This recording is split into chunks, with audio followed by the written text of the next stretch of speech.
Okay, you're live. Okay, good evening. It's Tuesday, February 15th, 2022, and I'm going to call the meeting to order. It's 6:31 p.m. I'm going to ask everyone to please stand and to give the Pledge of Allegiance. I pledge allegiance to the flag of the United States of America and to the republic for which it stands, one nation, under God, indivisible, with liberty and justice for all. Thank you. And now, we're going to go to opening items A3, anticipated adjournment to executive session. The board will be in executive session for 2 hours with expected return at 8:30 p.m. Can I get a motion? I move that we adjourn to executive session to discuss the employment history of particular persons being considered for board action this evening. I second. It's been properly moved in second. Any discussion? Seeing none, I'm going to ask for a vote. All those in favor? Aye. Any opposed? Any abstentions? Motion carries. Thank you. We're in exec session, 8:32 p.m.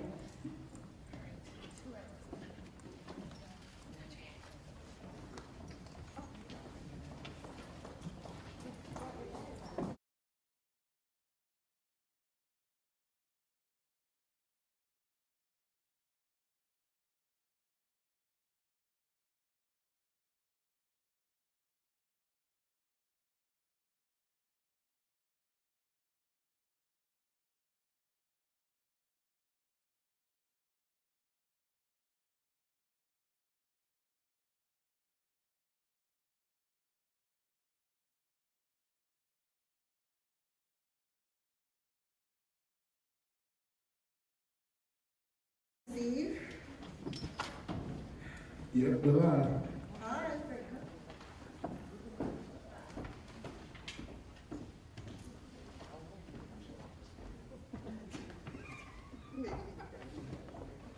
Thank you, Steve. Are we live on YouTube with audio?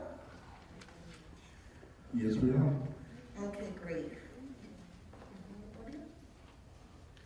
Okay, so we're back. The time is now 8:33 p.m. And we're back in public session. Thank you. From executive session, the next item on our agenda is item A4, Woodlands Middle High School presentation. And our principal, Mr. Matt Smith, is here somewhere. Right in front. Oh, great. All right. So do you need us to come down into the audience to see your presentation, or should we stay here? What do you prefer? I have it on the screen, so I guess, yes. We're coming down. Thank you. Thank you.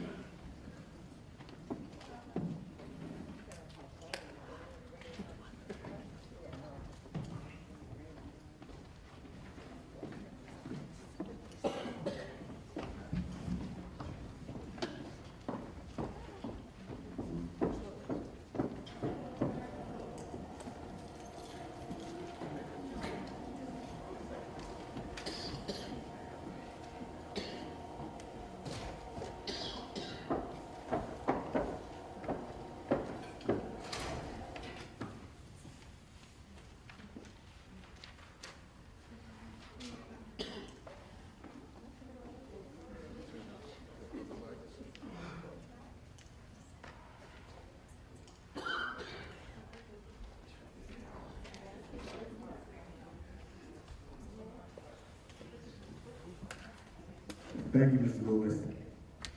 Good evening, everyone. Board President, Ms. Maris, good evening. Vice President Dragic, down here. Okay.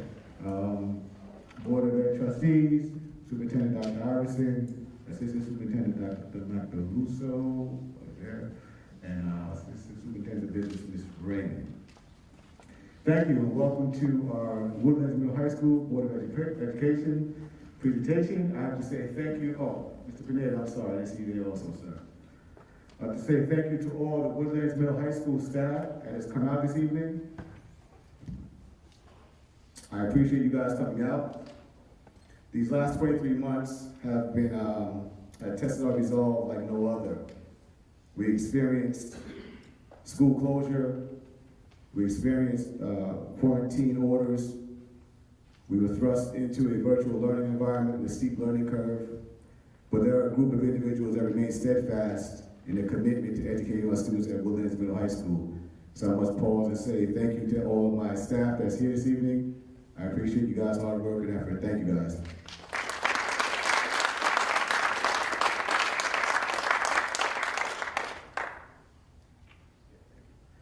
So this year, we entered with our focus, a critical and targeted expansion of our advanced placement courses and our IB courses. We definitely want to increase the section of AP and IB, which we did this year, while increasing the equitability for all students to have access. Very important for us.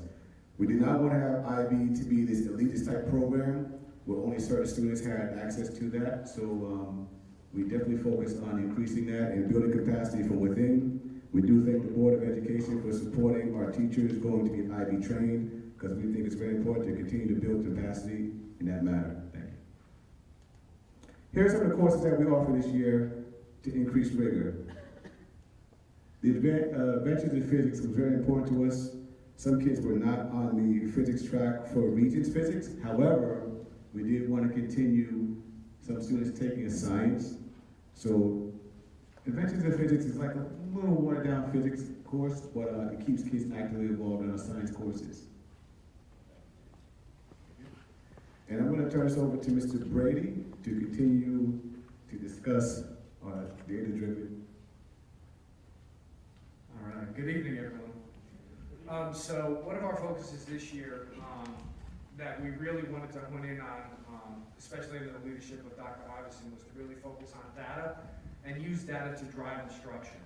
So understanding that we're coming from COVID, that our children are coming back from a little bit of a learning deficit, we wanted to focus on what their weaknesses are and provide targeted instruction to bring them up to standard to make sure that they achieve a level of mastery this year in all of the courses that they're in.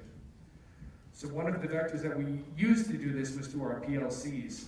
Essentially, we focused on identifying key learning strategies, so strategies within each department and or content area that we felt students were potentially weak in. So identifying those strategies and standards, analyzing the data, disaggregating it, and figuring out how it is that we can provide more informed instruction to help advance our students and reach mastery. A big focus is on best practices. So teachers sharing with other teachers the best way to achieve these goals, as well as how to differentiate and increase multiple access or entry points for all of our learners so that they can access the content. Thank you.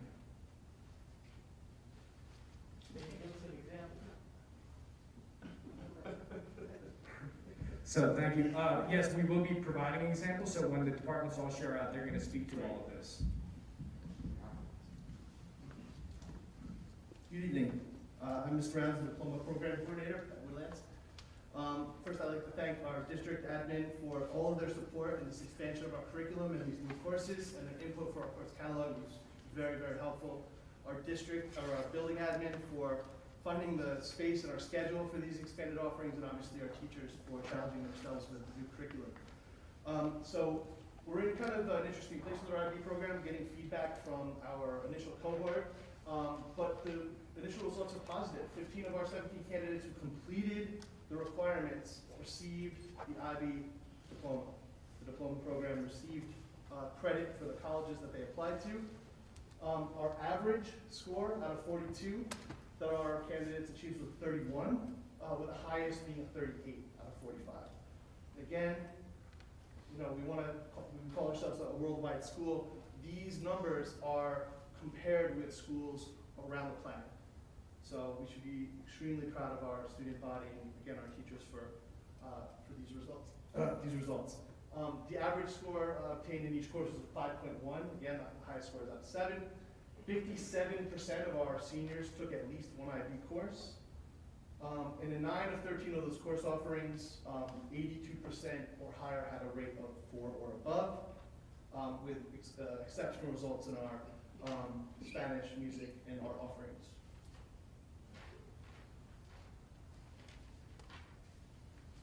Next up. So takeaways, what we've learned. Typically, we're seeing colleges are rewarding candidates for scores of 4 or higher, especially HL, but that's not the end-all be-all rule. Students are finding that their individual colleges of choice have different policies, and we're providing strategies for students to figure out what those policies are. We've had students reporting that they are entering college having earned the diploma as sophomores, which is opening up opportunities for them to do study abroad and eliminating costs, parents.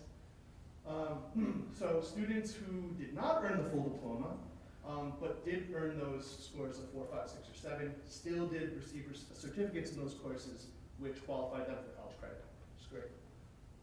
And we are, it's amazing to see our students come back over the break and report back the success they're having at their schools. From the West Coast, Berkeley, to the East Coast, NYU, down Howard, call it Honors College, Buffalo, Sophie Davis, New Paltz, North Carolina A&T, Binghamton, Buffalo, among many, many others, have all given our kids credit for IB courses. And then the personal narratives, which were rolled out in the district newsletter. We're seeing that our students are just more prepared in terms of the reading, writing, and research. And the inquiry-based approach is providing our students with a unique perspective in regards to their assignments, which they're getting great feedback from their professors. So thank you all for your support. I appreciate it.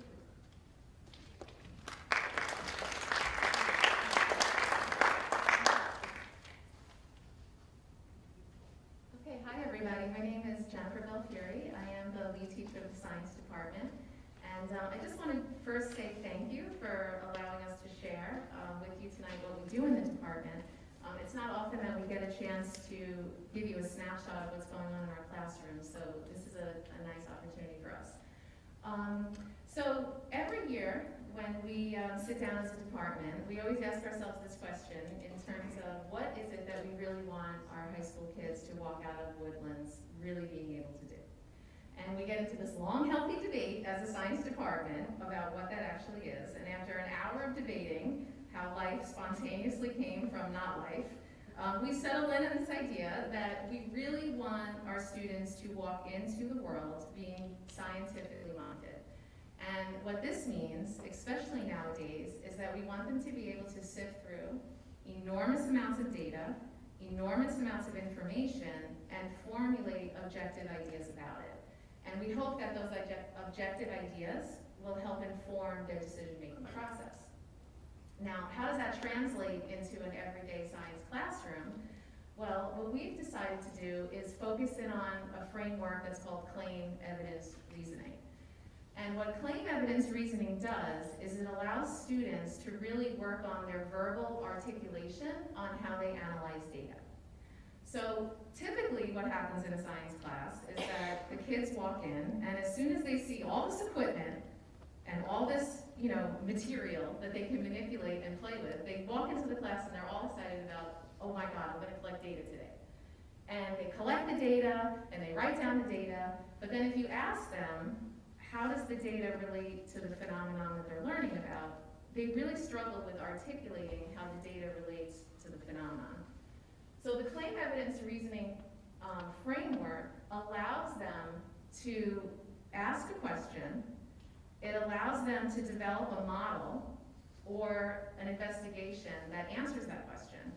But more importantly, it forces them to articulate how their data answers the question and what is the scientific reasoning in which their data supports the answer to that question. Now, the framework looks very simple, but I don't want you to be misguided by the simplicity of it. Because believe it or not, whether they're in 7th grade or 12th grade, the framework in its simplicity allows them to explore very complex phenomena. So a 7th grader can work on this framework on a 7th grade level, but by the time they're in IB, the phenomenon that they're exploring through this framework is much more sophisticated. So I can just show you on the next slide. So here's an example of how CER rolls out in our major content areas. And just to kind of get you up to speed, we're really trying to focus on the CER framework in living environment, earth science, chem, and physics. So in the first picture and the second picture, well, you know what, let me jump to here. All the way to the right is living environment. So that's a ninth grade course at the high school.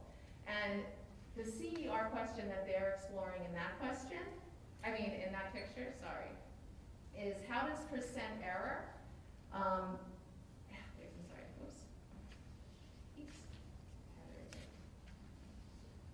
how does percent error help them better understand the accuracy of their data?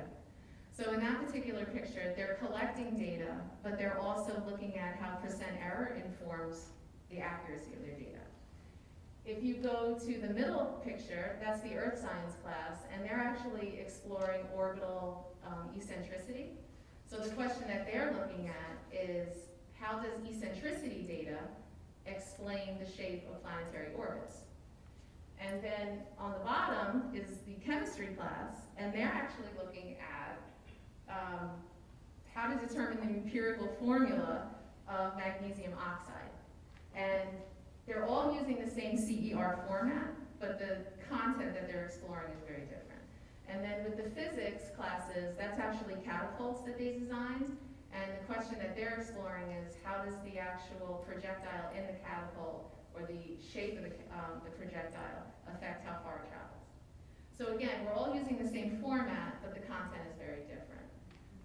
And that's basically one of the things that we're working on. We work on a lot of stuff in our science classes, but I thought I would just highlight that for you tonight. So, thank you.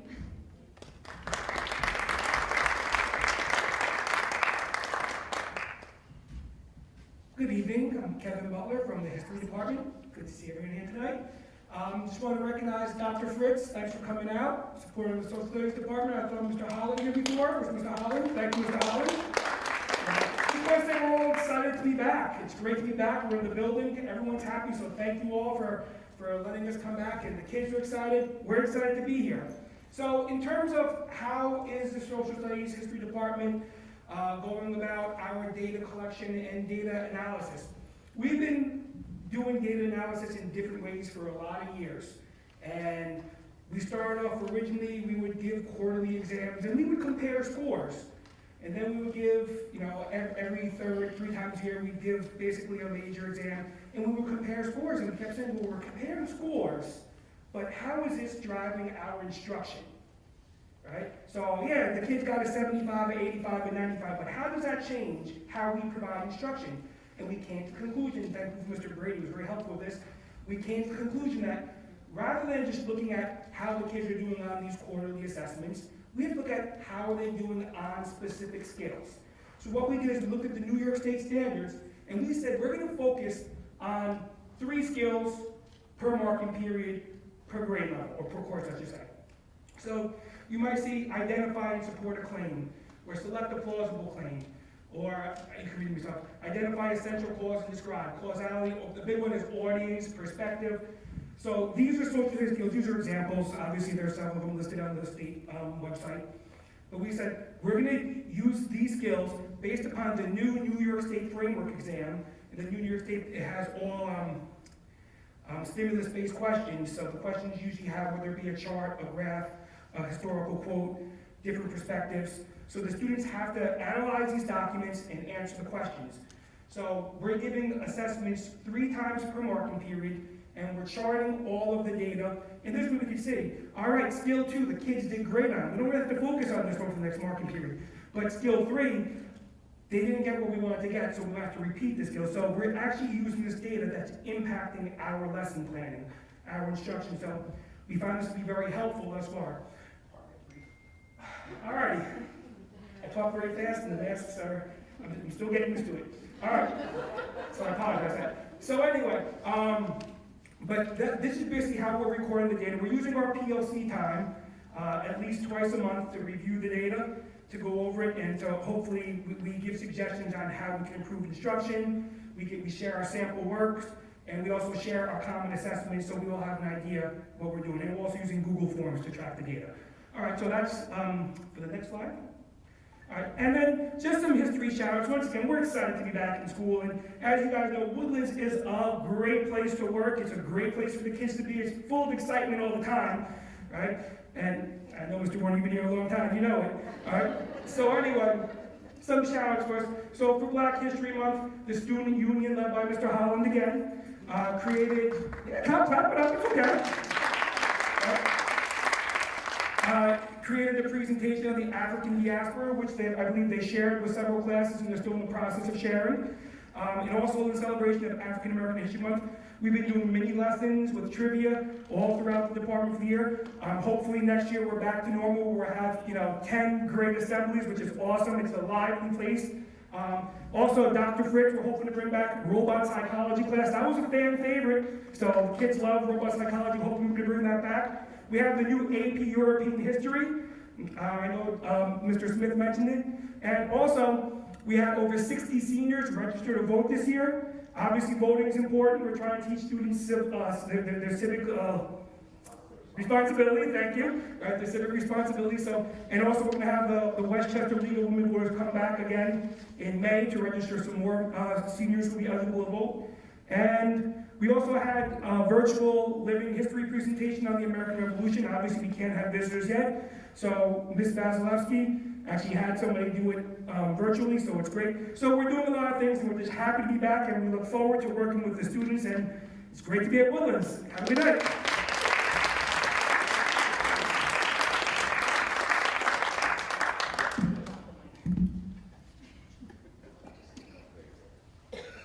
Good evening. I'm Ms. Rala from the English department, and I would like to give a shout out to Ms. Angeletta, one of our reading teachers, and Ms. LeBlanc, one of our E&L teachers. So, as you know, ELA standards cover reading for literature, reading for informational text, writing, speaking and listening, and also language. So one of the first major things that we did in our department is we decided to norm our grading rubrics. So for the ELA extended response rubric, along with the English Regents rubric, we made sure that we norm them so that, for example, if teacher A in 10th grade gave a student a C, and say if it fell between a 70 and a 75, teacher B also gave a student a 3, that would also fall between a 70 and a 75. The next thing we did was holistic data collection. So we made sure that when we were collecting the material that we were all grouping it accordingly.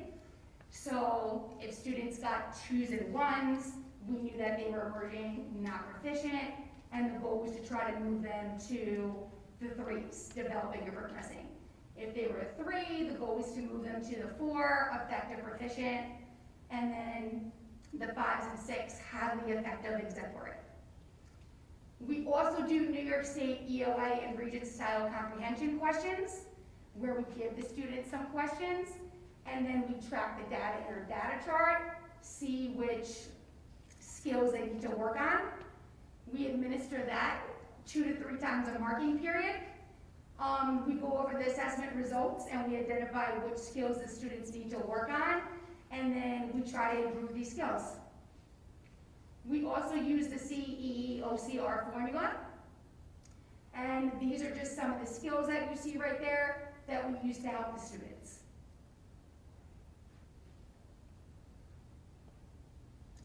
These are just some shout outs of things that we do in different grades. So in 7th grade, we have building vocabulary skills using the Frayer model. 8th grade, persuasive argumentative writing. 10th grade, we are exploring children's rights in a glass castle. 11th grade, research paper on societal issues. And then IB Year 1 students are working on their IOs. IB 2, Year 2 students are finishing their HL essays. And 12th grade is working on citing scholarly articles. And then 9th grade is working on the power of speaking up and finding one's voice. So that's all the ways that we disaggregate data and that we review our data. Thank you.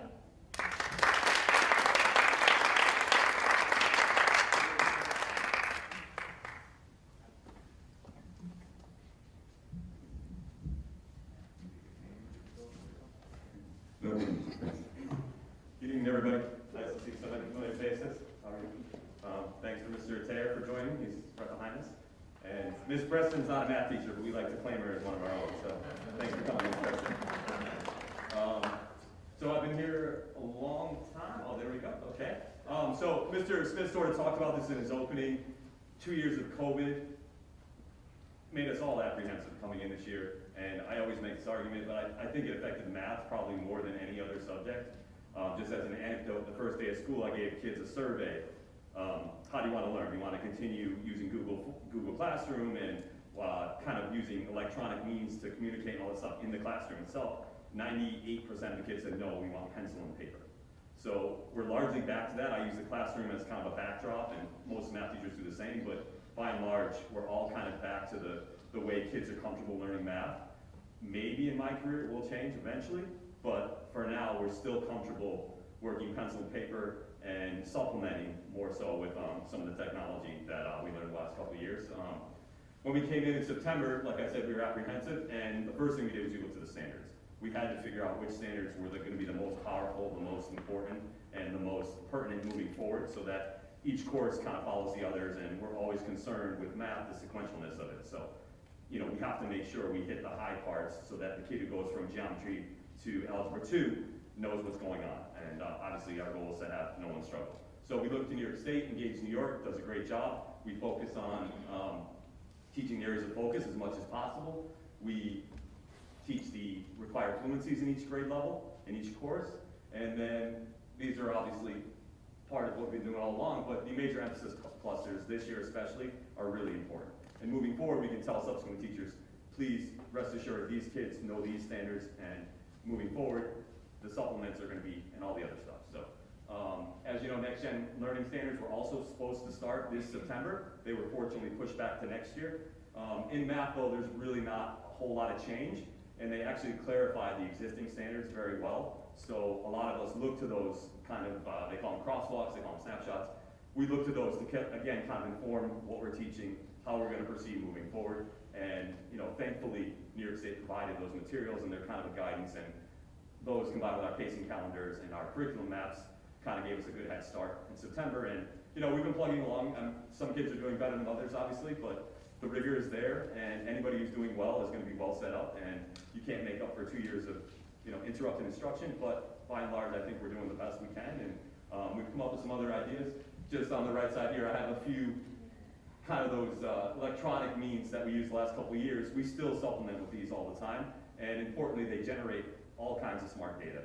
They're specific, it's measurable, it's, I guess attainable is the A, but I always like to say actionable, it's relevant, and it's timely. So Delta Math is one I know the district's looking into purchase for next year. We use it almost every day. Nearpod was a godsend, remote especially, because we could see what kids were doing from their home computers. And not only would you see them in live time, but once you close the meet, you got a report for every single kid. So you could still look at student work, you could still see what kids were doing, you could still go back and refer to old standards and important information. And some of these other things are more fun. Kahoot is a game maybe you've seen some of your kids playing at home. There's a new one this year called Look It. And again, these are all standards-based games. So the kids are having fun, they're interacting with their peers, and especially remote, that was really important. But even this year, we still use them. I try to make it, you know, at least once a week to break it up. And the kids love it. And they're all standard-based, and it gives us a chance to refer to back what we're doing. And the final thing, and I know we kicked around this idea a lot in the beginning of the year, we're looking for a perfect answer as far as how to target instruction and really make up lost time, and there isn't a perfect answer. We've come back to the exit tickets and item analysis and standards-based instruction. For math, it's probably the most straightforward way to go. And what we do, and there's an example on the next page, thanks. We'll write an exit ticket based on one single standard, give every child in, this is a 7th grade standard, so every 7th grader took this assessment sometime last week, and then we put them in a spreadsheet like that, and we analyze and see how well they did. Obviously, if a grade level did not do well in the standard, we talk about the pedagogy behind it. How did you teach this? How did I teach this? What can we do moving forward? What apps did you use? And the goal, obviously, is to improve our pedagogy, like Mr. Gray spoke to, but also too, when we're going to start reviewing, really, prioritize where our needs are and where the kids are. And, moving forward, that articulation is so important. And, fortunately, a lot of us teach multiple courses, so we know if we teach Algebra 1, these are essential skills for geometry. These are going to be essential for Algebra 2 and so on. So that's where we're at. So thank you very much.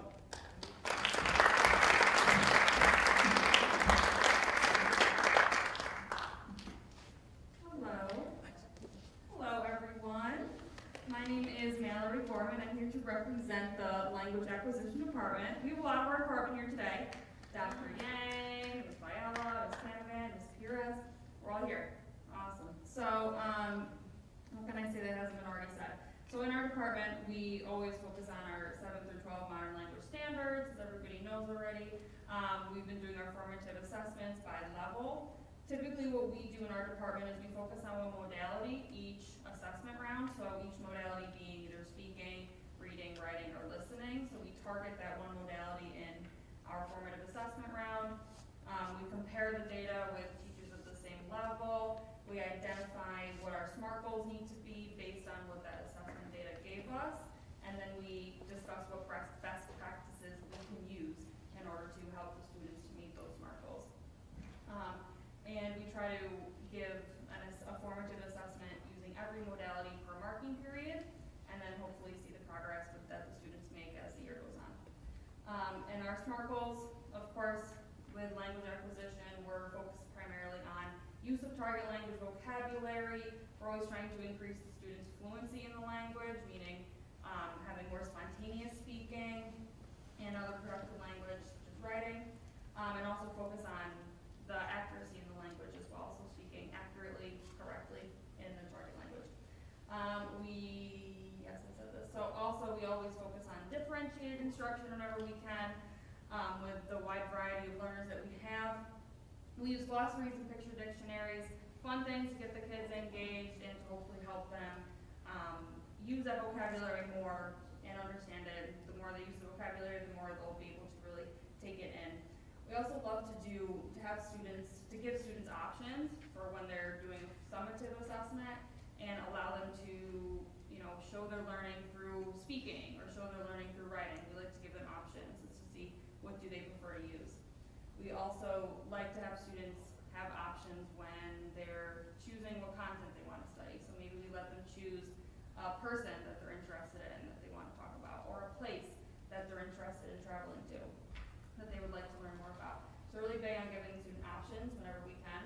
And of course, extension activities, research activities for any other students that are looking for more of a challenge, giving them extra stuff that they can report back about. Maybe it's a current event that they're interested in that they want to learn about. So we try to be very flexible with the students and really know our students well enough so that we can target our instruction directly to them.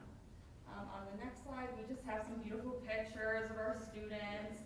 So in September, October, we celebrated Hispanic Heritage Month. We had our assembly in October. So you see some students brought their flags of their countries, different countries that they represent. There were student speakers. They performed songs. They performed poems, other classwork that they did. That was amazing. We also had our Lunar New Year assembly in January. I think we had it. So you saw the students all performed. They did an amazing job. Dr. Yang did an amazing job with that. They did very expansive. And so overall, we're really big on celebrating the different cultures of our students. The diversity that we have here is amazing. It's such a great strength. So any chance that we have to celebrate it, we're going to take it. Thank you.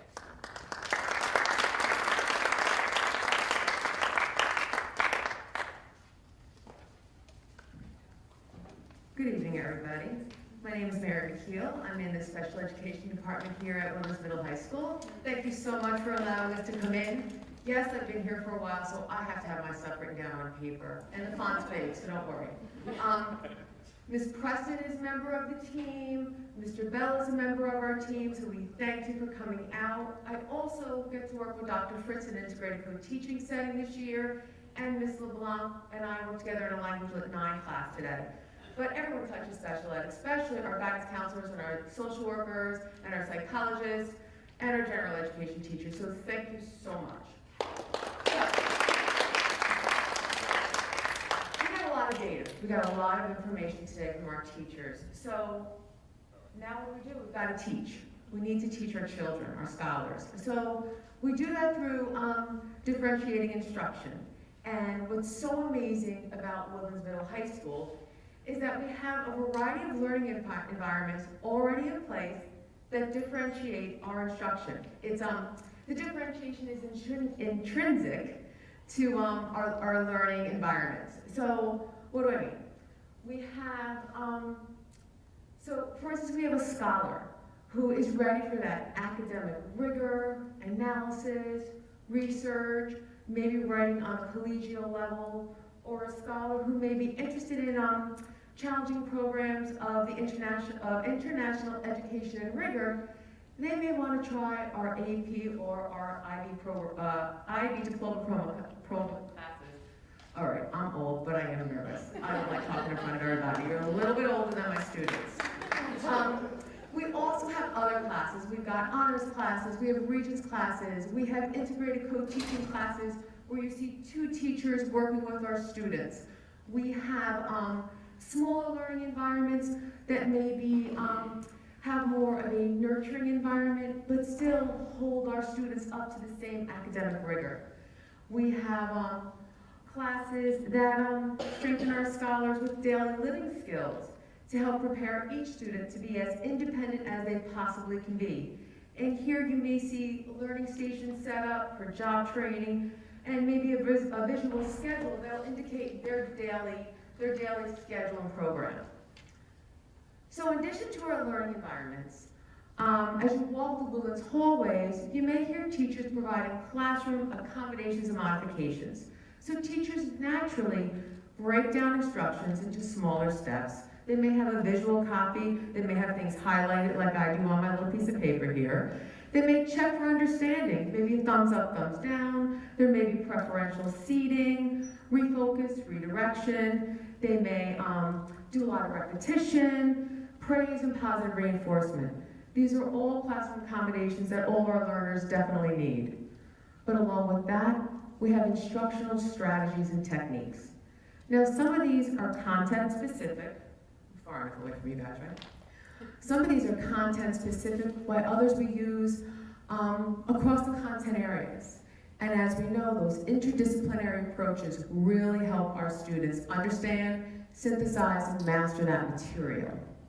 So remember, this is just a snapshot of our instructional strategies and techniques that we utilize here in Woodlands. And in my little chart, they're not in any specific order. I just wanted to put my KWL chart in, and that's why they're in the particular order. Those are great charts to use for introductory lessons, pre-reading activities, you know, what do I know, what do I wonder, and what have I learned? Other strategies you may see: direct instruction with guided learning and modeling, definitely graphic organizers and study acronyms. You saw that from Ms. Belfiore in science and Ms. Rella in the English program. Mnemonic devices.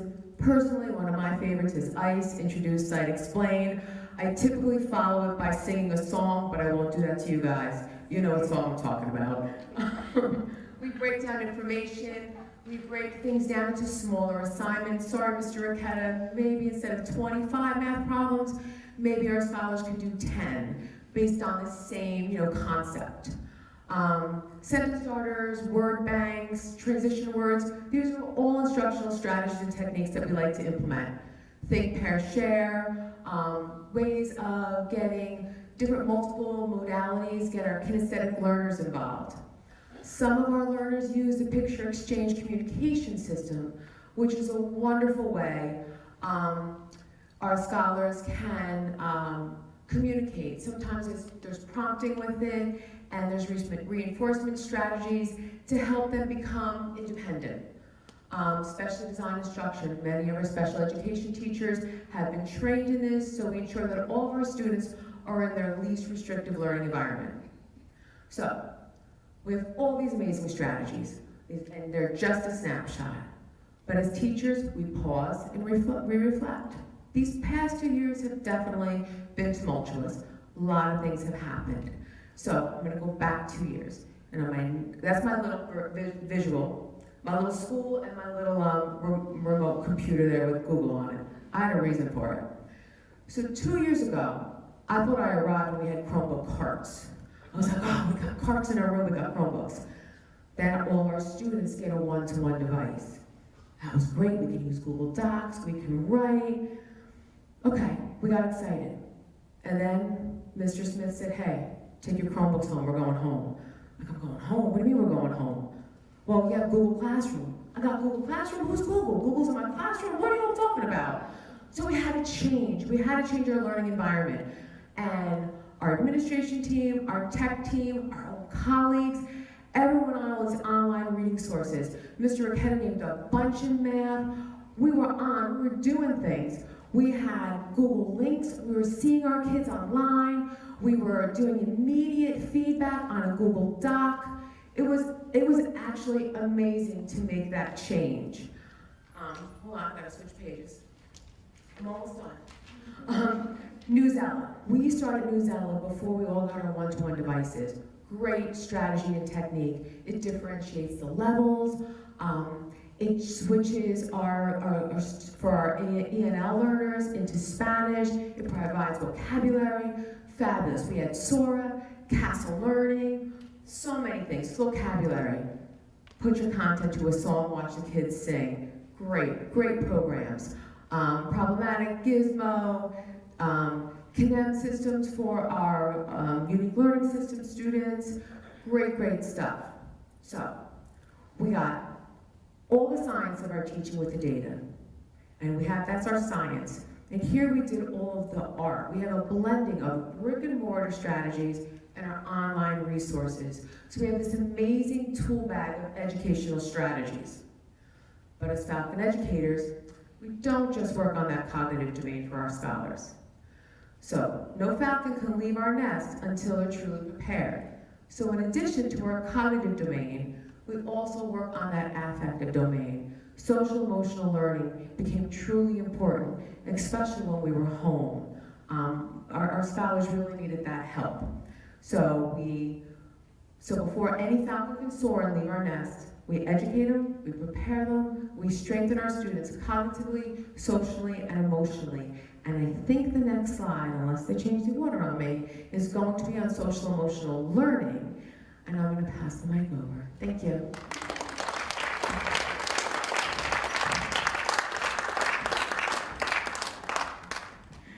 Good evening, buenas noches. My name is Veronica Henriquez, the middle school assistant principal. How are you? So we're going to focus on social emotional growth. So as Ms. McKeel mentioned, we have to focus on the whole child. So we have seen what the teachers are doing and the amazing work that our students are doing within the classroom. So now we're going to look at what we are doing also to help them develop their self-awareness, and then take the self-awareness and move it on to how we are in what is our role in society. That's our ultimate goal. So this is what we're doing here in the middle high school. Caught doing something good certificate. So that's the certificate in the bottom in the middle. So we don't want to focus on the negatives and always saying, don't do this. We want to say, oh, you did that, that's great, amazing job. So the teachers have these tickets for doing good. If they see a student that has done a good, something good to another student or to a teacher, held the door open, whatever it may be, they receive a ticket, the student brings the ticket to me, and they get $1 in return to use in the school store. Then we have IB certificates that Ms. Tovar has been giving to the students using what you see in the bottom left for IB principles of communicator, knowledge, thinker. So we take a picture of the student with the certificate, we put it on the bulletin board, and the student is also then, it is emailed to all the teachers, so the teachers see who received the certificate for the month, and the student is also awarded another certificate that they could use for the school store. Next, we have SEL check-ins that we started in the ELA classes, and that's the student check-in with Ms. Rosario and I, which is the middle school guidance counselor. We go through and we look over how the students have been doing. Finally, coming up on Thursday is the National Day of Kindness. So what we're going to do is, again, going along with you doing something good, if a student does something good, they're going to receive tokens. And each token, again, is $1 for them to use in the school store. The winner of who has more tokens at the end of the day will have lunch with the principal. So they'll come knocking on his door. Okay, and that will be on March 1st. So if you guys want to join Mr. Smith and the fun, welcome to. The next slide, I'm going to turn it over to Ms. Rosario, our guidance counselor. Thank you. Oh, I'm sorry. I forgot. I'm sorry. Two more things. The Builders Club did something amazing, Thankful Tuesday, and they paired off with Mr. Rounds also for the Key Club. And what they did is, the teachers loved this, the teachers and the students were able to send notes to each other. And then the notes were collected by the members of the Builders Club, and they handed them out in, I think it was around Thanksgiving break, the day after Thanksgiving. If you walk around the building, you can see how the teachers have these notes in their classrooms also. They received them from their students, and the students is really cute. If you see them, they have them inside their lockers, inside their locker doors, and meant a lot to them. So that was Thankful Tuesday. Bathroom mirrors, again, it was the Builders Club. So it's positive affirmations that were put around the mirrors in the bathrooms, which was a great idea also because sometimes you just need that little pick-me-up, you know, kind of reminder. So you walk in there and they were dispersed in the buildings. I spoke to Ms. Blank, a shout out to Ms. Blank. Ms. Blank is the club advisor for the club. She's also starting Positivity Rocks. And just special quotes, and you will see them around the building. Quotes also, and the kids will be decorating within her club. Okay? And finally, Ms. Rella and the EAA department are doing the Valentine's Day vibes, making motivational strides. So all these things are working within our building in order to make sure that our children are socially, their well-being is also being looked at. Thank you. Good evening. I'm Kathleen Rosario. I'm the middle school guidance counselor. Thank you. So as the middle school guidance counselor, I collaborate with the high school counselors to address the social emotional needs of our students for our 7 through 12 model. I collaborate with my colleagues at the high school level, especially when it comes to having a social emotional learning environment. Each month I go into the classroom. I've had the opportunity since September to actually do different activities with our middle school students. Our high school counselors have been part of that process in September and October. In September I introduced myself, my role, what do I do. In October they got introduced into character education, which was the 6 pillars. Each month we try to focus on one of them. I also go into each classroom to just address the needs based on the needs of the school. So the theme can change by month. So for this month, for February, for kindness, actually on Thursday and Friday, we are going to focus on empathy and kindness. Students will actually have a collaborative activity where they will each learn how to be empathetic, which I think is very important, especially our middle school students.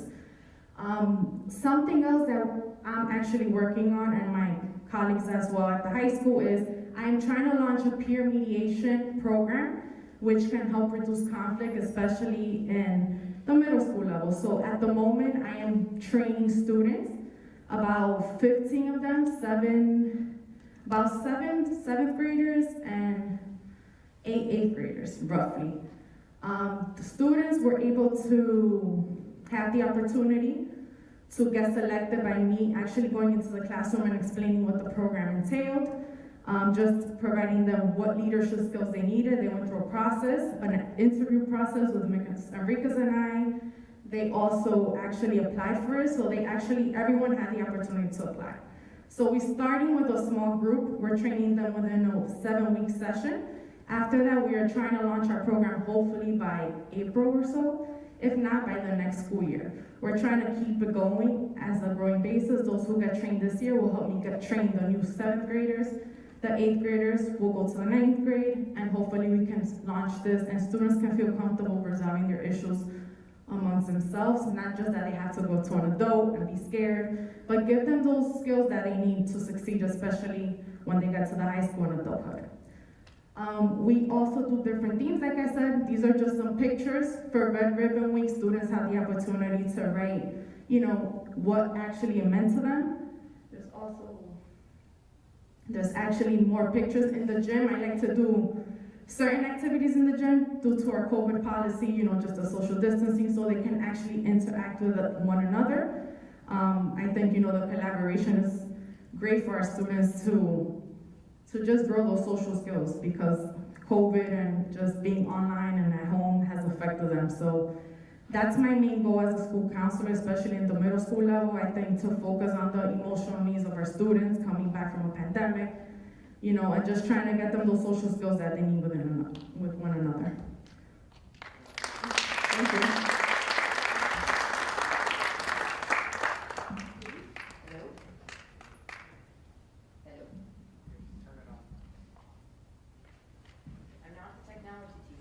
Good evening. I am Hillary Johnson. I'm on the music staff here at Woodlands, and on behalf of my 11 colleagues who are physical education, art, music, technology, and health, I want to thank all of you, every single person, for your support. The teachers who have allowed us to take people out of classes for various and sundry sectionals and rehearsals and concerts and art shows, everything. Thank you so much for all of your support. So our standards, we obviously all follow our standards within our respective areas. However, our curriculum is driven by calendar and cultural events here in the school. So they say a picture is worth 1,000 words. So if you want to go to the next slide. There's a lot going on here. And when asked for pictures, my colleagues, I think I had about 150 pictures that were sent to me. And that's in addition to the ones that I have as well. So if you take a look up there, you can see rehearsals happening, performances. Many of this happened in the last 6 months or so. I think I took a couple that weren't, but there's IB music, jazz theory up there. There is the Mandarin assembly decorations that our people helped to make. Our beautiful ceramics wheels. I think some of those are new, so thank you, Mr. Smith, for getting those going for us. Black History Month. We have students perform at school events, ugly mugs, art. If you want to go to the next slide. We have some love for our physical education, computer science week, weightlifting, wonderful speakers brought in for our health classes. I wanted to put the checklist because I kind of felt like we all needed the checklist for self-care, but I couldn't manage it. However, we are so proud of all of our students. We think, I can't even tell you how students have exploded into getting back into playing sports and being in the musical and the concert. I almost cried at the musical, or the concert this year, because it was the first time in 2 years that we could all be in the same room and perform. So that was very exciting. And also a plug out for our school musical, which is coming up, so be sure to keep your eyes open for that.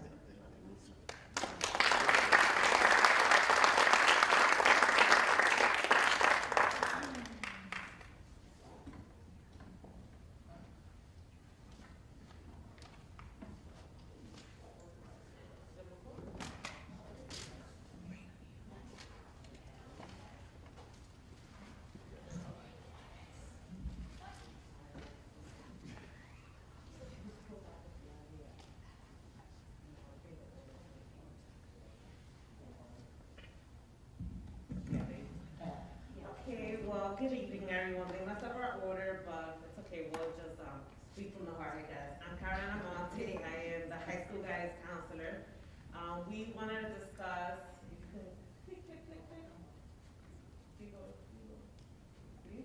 There you go. Go back. Okay. So we just wanted to discuss it's an exciting time for us in the guidance department. We're halfway through the school year, but for the seniors, the most exciting time of their life. That some of them are getting to all these exciting new schools. So it's a lot of adjusting, growing. It's a lot of movement going in the department for us. So we're very excited for me especially, because it's my first year with the seniors, even though I had them in 8th grade, actually. I started with them in 8th grade, so I'm taking them, I came in with it and I'm taking them out. So it's very emotional for me, because I know them since middle school. So these are some of the schools that our seniors have gotten into. They've gotten into great schools, Manhattan College, Stony Brook, Newport, so there's a couple of schools, you can keep going to the next slide, that they have gotten into. So on top of getting into all these top schools, our students are also, as I was told today, they're getting mad money. So as of today, our seniors have about 3.6 in award and scholarships, so they're doing awesome. 3.6 million, I'm sorry for the million part. You know, it's a chunk of change, but yeah. 3.6 million. So they're coming to get a scholarship, so our students are doing excellent so far. Yes, definitely. And this is not even close to what the list will be. We have a lot of students that are still waiting for their decisions. That being said, while the seniors are definitely a big focus, they're not our only focus. So the guidance department will continue to have our quarterly assemblies with the sophomores, with the freshmen, with the juniors, with the seniors, our periodic wellness check-ins. Another exciting part of the year really is that second half of the year we now start focusing on the schedule for next year. So within the next few weeks, the councils will be pushing into their classes to discuss elective selections, course requests, course recommendations. And on top of those push-ins, we will follow up and meet one-to-one with every student to go over what the schedule will potentially look like for next year. Also, we continue to partner with local colleges to come in and do presentations as well. So we have a couple presentations coming up for our juniors and seniors, like interviewing skills, how to choose the right college. For our seniors, they discuss how to decipher a financial award letter, as well as, I think we covered that, choosing the right college. We also had in the fall, we had a representative for the SUNY system, the State University of New York, that did a virtual event with our seniors. We are in the process of planning a virtual event for our juniors as well. It's really a huge information session. A lot of the kids took part of it and felt it was very beneficial. You miss anything? I think that's about it for us. Okay,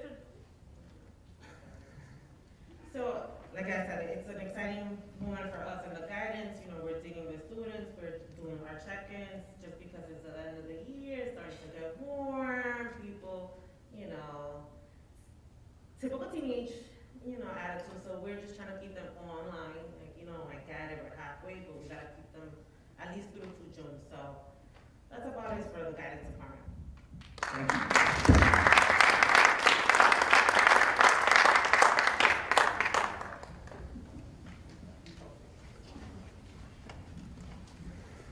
Good evening. When we left in March of 2020, athletics was one of the toughest areas to get back. And as many individuals are participating in as many different sports as possible on a yearly basis, that's been my biggest goal since March of 2020. Next slide. In the fall of 2021, we had 160 athletes participate in varsity JV and modified sports. Modified did not participate in sports for 2 years. So these ninth graders are playing sports for the first year. Our 7th and 8th graders have not had the opportunity until this year to play.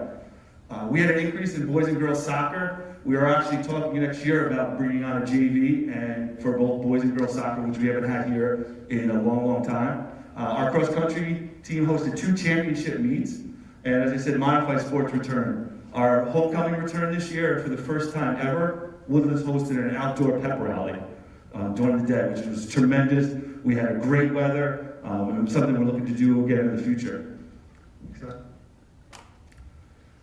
The winter of 2021-2022, which we are just finishing up this week, we had over 200 athletes participate in varsity JV and modified sports. Our boys bowling team was league champions. Our boys and girls bowling team, the last 2 days, competed in the sectional, which are both got second place. Our boys and girls basketball team qualified for the playoffs and will open up next week. Our boys swimming team, 3 boys qualified for the sectionals and made it to the sectional finals. And we have one indoor track athlete competing at the state meet in March.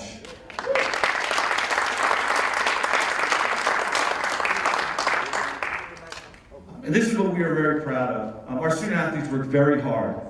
They are in the classroom all day long. They go to practice or go to game, and they go home and doing homework. So at the end of each sports season, the New York State Sports Association honors those teams and individuals that excel in the classroom. Those student athletes, teams, and schools work very hard throughout the year and deserve to be recognized for their academic success.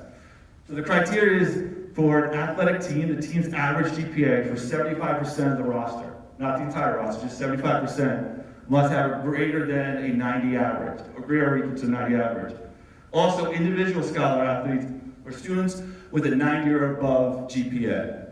So this year, we're very proud to announce that in our fall, we had our boys cross country team, our girls cross country team, our girls volleyball team, boys and girls soccer, and our girls tennis team accomplish this award. In the winter, our girls basketball team, girls bowling, boys swimming, wrestling, cheerleading, boys track, boys fencing, and girls fencing also qualify for it. And which I think is a great accomplishment is for our fencing team and our track team. It's one team, so the numbers are kind of, if you have one team with all those athletes, it's kind of easy to get to 75%. But it's broken down into, those teams are split. So we're very proud of both those teams and all of our teams this year. We're hoping to the spring to continue that. Thank you.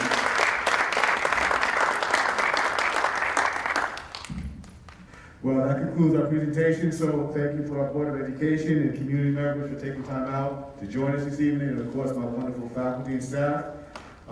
Thank you for joining us. Thank you.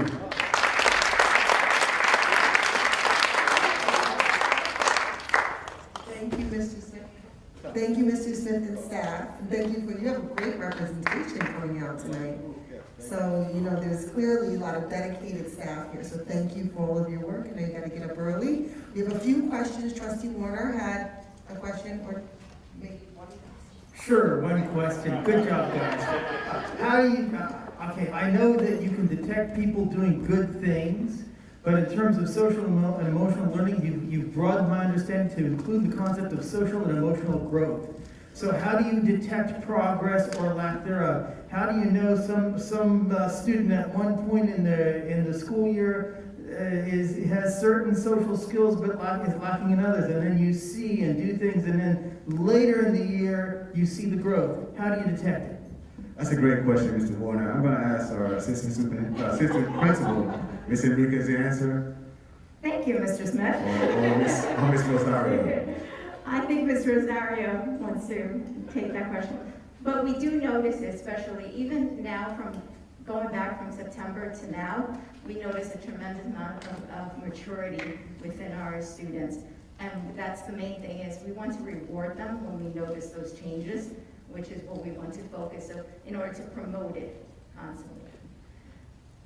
I believe the way we can actually see just if there has been growth or a decline with our social-emotional check-ins, which are going to be a weekly thing. I'm taking the time to actually see the responses, just collect data. I think that's very important. My weekly meeting with certain students, like I just started, even if kids are doing great, I'm having a 5-minute conversation. Hey, I'm your school counselor. How's everything? Anything's bothering you? So I've been doing that. So I think just checking in weekly, doing my push-ins, and just seeing, hopefully reduce the referrals. Let's say our conflicts that we're having, certain situations. The goal for the peer mediation program, that's where I want to try to collect data. That's why I'm trying to implement this program overall, just to see how we can reduce the number of discipline referrals, you know, instead of suspensions, let's actually mediate within each other. So like that, they have those skills. So that's the main goal. I think just collecting the data and then analyzing it with my administration. And hopefully next year, you know, we learn from it and keep going as a team. Great, thank you. Thank you. Any other trustees with questions? Trustee Washington?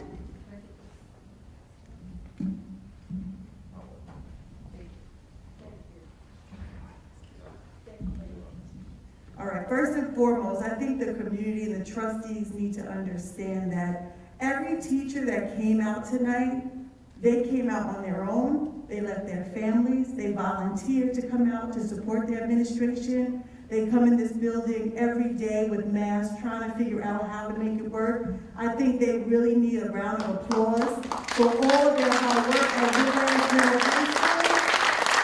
If it wasn't for the teachers, it's the backbone of education, and I must say thank you from a parent perspective and a trustee perspective. And just the fact that you're supporting your administration speaks volumes to the community. So I want to say thank you.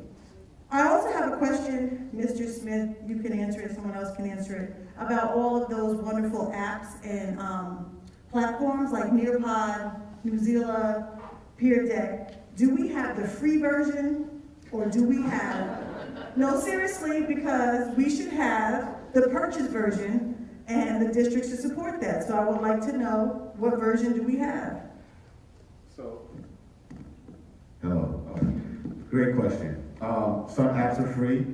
Some apps we are working on obtaining contracts. So Delta Math, we're currently trying to obtain a quote and actually secure a contract with them. Mr. Riquetta has been working with the point person there at Delta Math.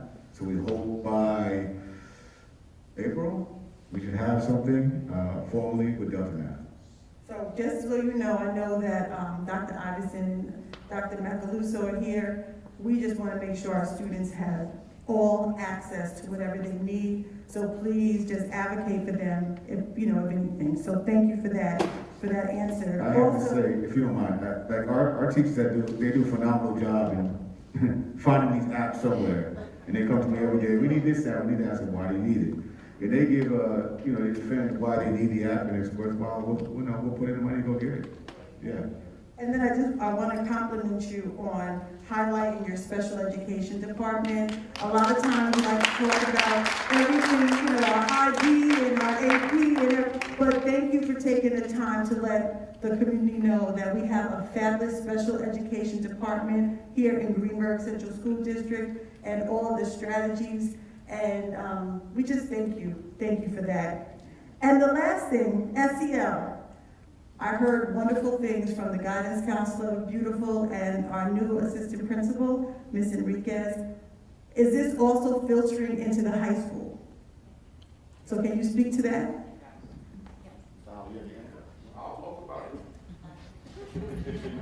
Hello. Hi, I'm Andel Holland. I'm teaching the social studies department. To speak to Trustee Washington, Trustee Warner, one of the things that we do, our teachers are every day checking on the social and emotional health of our students. One of the things I do, I start every single period by asking my students a simple question. Did anything fabulous happen to you in the last 24 hours? Is there anything you want to share with the world? And they get to talking. And what starts to happen is kids who were shut first, the class is quiet. Then all of a sudden, a few kids start talking. And then in October, a few more kids start talking. Now, you can't stop them from talking. I actually had a group of kids who had a debate for 2 hours on Snapchat about the political systems that we were studying in world history on Snapchat. So when they told me about it, I was like, oh my goodness, this is what you guys are talking about at night? So we're checking in with them on a regular basis, not just like, I know the data stuff's important and all that good stuff, but it's the everyday contact that really makes the difference in the kids' lives. So we do that on a regular basis. So, and that's anecdotal, but it's real. Yeah.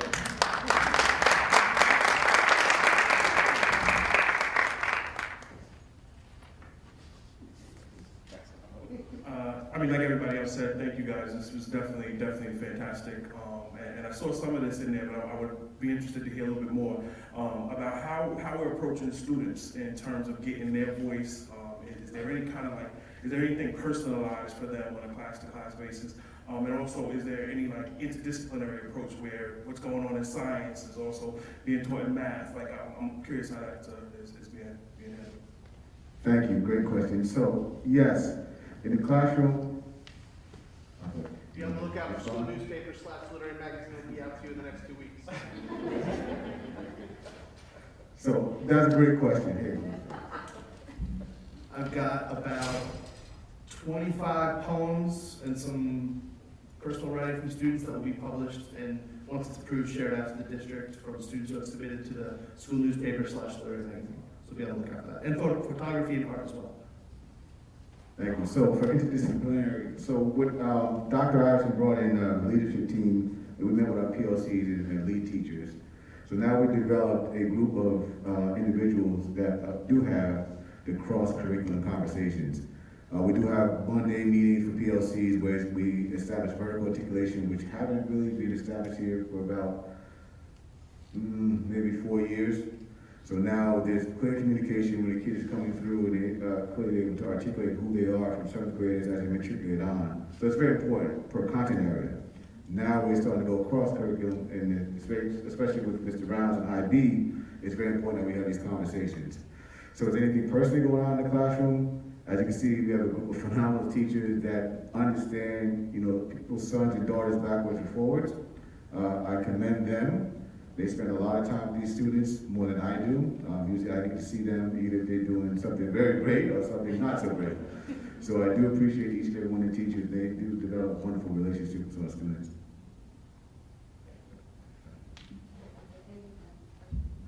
Okay, I just have 3 quick questions. Number 1, can we get a copy of that magazine when it comes out? Thank you. Number 2, are we gonna have a science extravaganza or something this year on the high school level, like science project day or something? Yes, Ms. For science fair. Yes. That's going to be in conversation with Dr. Iverson. Okay. I believe it was a district-wide science extravaganza. It was, yeah. So it's just not a middle high school event. So, Okay. Dr. I, that's on. Okay, and then my third question is, forget it, I'll ask you. Oh, no, don't forget, it's most important. What do you need from the Board of Education? It's a great question, Ms. Maris. I don't know how much time we have here for me to No more time. No more time. I will share that with the board in email. Okay, great, thank you. Okay, thank you. I don't hear any more questions from anyone? Okay, thank you. Thank you.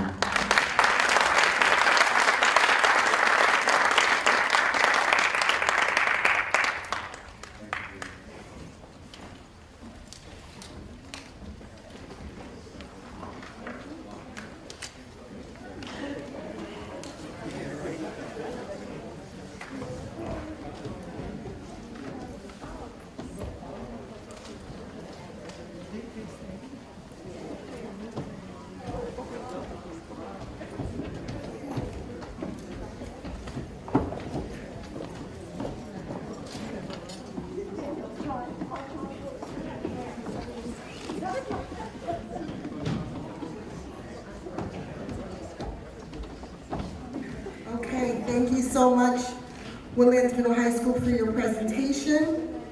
We're going to move forward in our agenda. It is now 9:44 p.m. Next on our agenda is item A5, tenure approval. And I see here that we have a tenure for a Miss Sarah Blanc.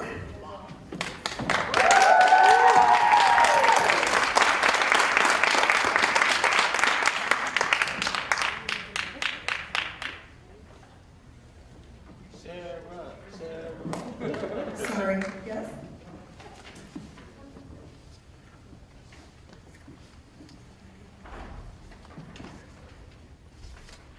I'm sorry, I mispronounced it. Sarah LeBlanc.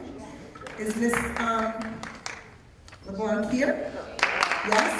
Okay, so what we're going to do is we're going to move forward in our agenda to item B1, which is the tenure for Sarah LeBlanc, and we're going to get a vote from our trustees. Can I get a motion? I move that we approve the tenure item presented to the board for approval this evening. I second. It's been properly moved in second. Any discussion? All those in favor? Aye. Any opposed? Any abstentions?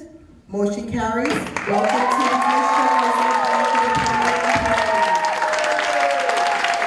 Can we have you come and say something? And thank you for for waiting and being patient tonight. Sarah's mad loud, just talk. Sure, come right up, Ms. LeBlanc, so everyone at home can see you. We have a lot of watchers on our YouTube now. Mr. Long, here you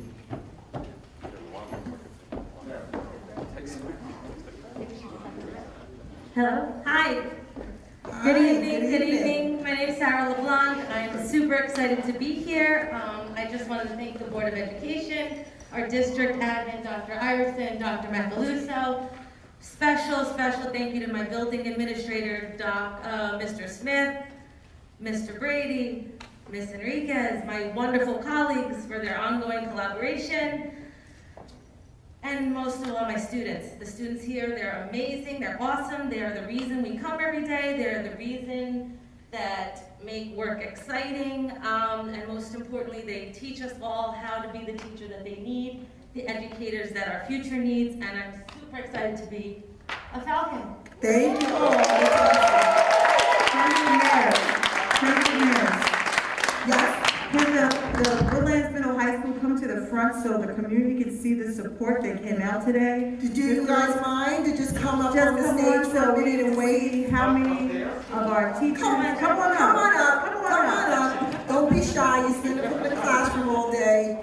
It's your attention time. Our community needs to see the support that came out tonight. Yes, quite a bit of people that came out. Yeah, they're really supportive here. And this staff board, you know, I've mentioned this in the past, and we all know this staff has actually, just before the pandemic and during the pandemic, suffered some loss as well. And so I definitely want to mention that we totally respect your ability to commit to our students and to our district, and we appreciate that level of commitment. We know it's not easy dealing with adolescents all day long. I have 2 at home. I am happy to go to work.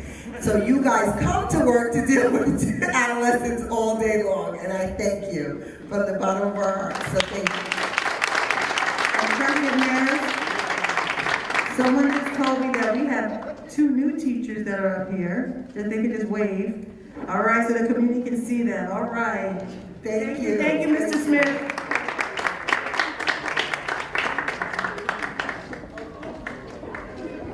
Thank you, and for board members, Mr. Smith has shared the presentation with us as well, if you'd like to look through that. Okay, trustees, we're going to move on to our next agenda item, which I'm again going to apologize to our staff that have been waiting here very, very late. It's now 9:49 p.m. and we have an introduction of new hires. These are people that were hired by the district in the last month, and we approved their hire, and now they're here. We would love for you to meet them. We have Miss Catherine Adore. And Ms. Adore is our is our IB coordinator, director, excuse me, of IB and World Languages. And Ms. Adore may look familiar to you. She's also served as our ALP director in the past of ALP Arts and special grants in the past, and now she's doing IB and ENL and World Languages, correct, Ms. Adore? Did I get that right? Absolutely. Thank you. So nice to see you again. And let the community know who you are. Hi, it's nice to see everyone. I'm Catherine Adore, Director of International Baccalaureate, World Languages and ENL. I came on starting in January into this particular new role. Thank you to the Board of Education, Central Administration, Dr. Iverson, Dr. Macaluso, and the community for having me here. I've spent the last 6 weeks in a whirlwind, meeting with teachers, staff, doing interviews, putting together plans, filling the needs, addressing budgetary needs for 21-22, and right into the budget process for 22-23. So picking up in the fast pace and the things that are going on. Also, a lot of my colleagues here, especially Mr. Rounds, are involved in already getting ready. Believe it or not, we're entering the 5-year review process for the diploma program. And we were meeting as soon as we actually met this morning on the preliminary documents that are in place for that. So I'll hit the ground running. Let's Thank put you it that so way. much. You're hard at work. Thank you very much. Thank you. And thank you for staying so long. Again, we apologize. Is Ms. Barbone, S. Barbone here? Wonderful. Please come up and just say hello. Let us know what role you were in that we hired you. I can't remember from last month, so please forgive me. And if you're working in a particular building, where you are, etc. Thank you. Oh, you need a mic. Sorry. Hello, good evening. I'm Stephanie Barbone. I'm going to be teaching first grade at the William Jackson School. I'm actually taking over for Miss Adore. I've been teaching for 5 years. I came from the Bronx. I'm very excited to be joining the Greenberg Public Schools. Very grateful for this opportunity, and I'm excited for the rest of the school year. Wonderful. Nice to meet you all. Nice meeting you as well. Thank you. Could you just pass the mic on to the next staff member? We have P. Trolla. Oh, I'm sorry.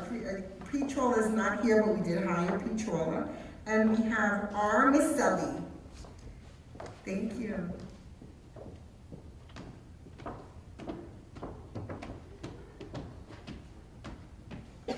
Hello. Hello. My name How is are you? Rosanna Michelli. I will be one of the ENL teachers at Richard J. Bailey. I am very excited to be here, and I'm eager to work with the students and families, and I'm honored to be a part of this district and community. Thank you so much. Nice to meet you. Now, next on our agenda, we have committee reports. Are there any committees that need to give a report this evening? Trustee Valen?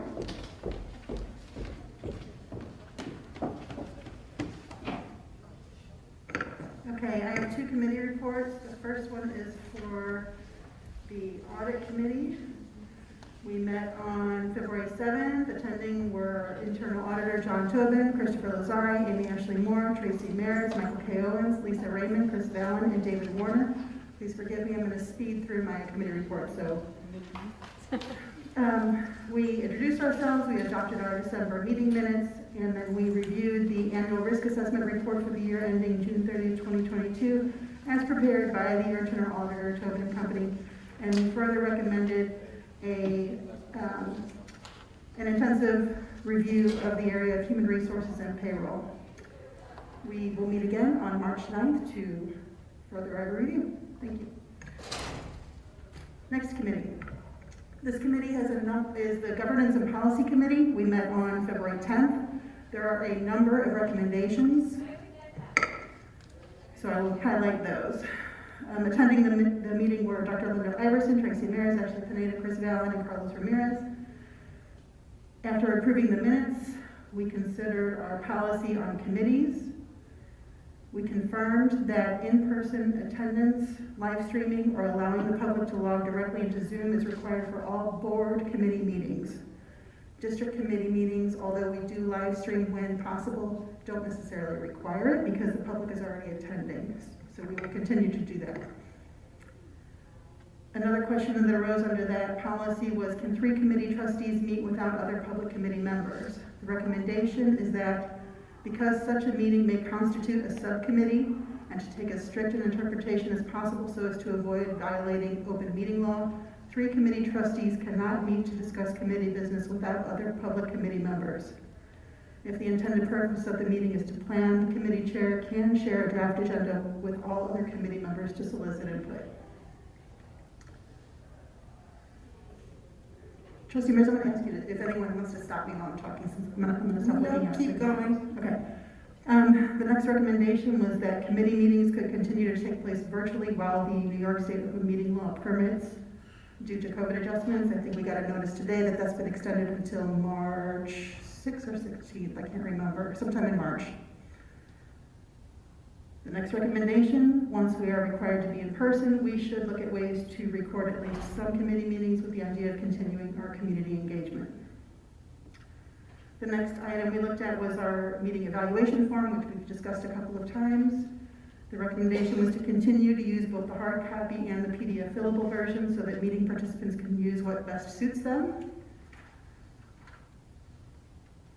The reminder to all board members to return the evaluation form to the district clerk by the next day, tomorrow, so they can be compiled for our Friday packet.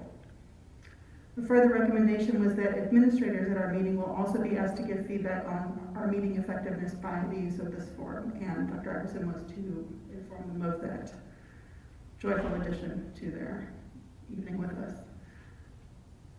Sorry for the number. Then we covered our board retreat.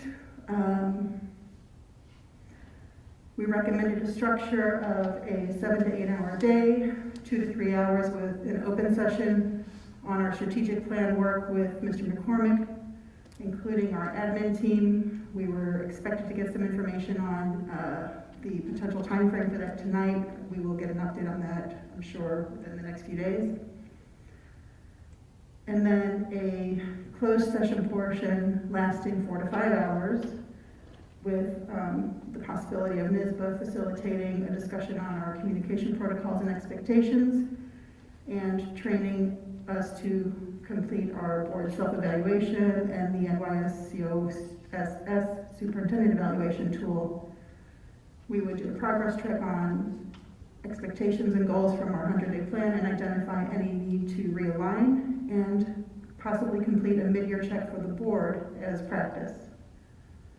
Recommendation on our location and food for this retreat was referred back to the full board. I believe we'll be discussing that in a future agenda item tonight.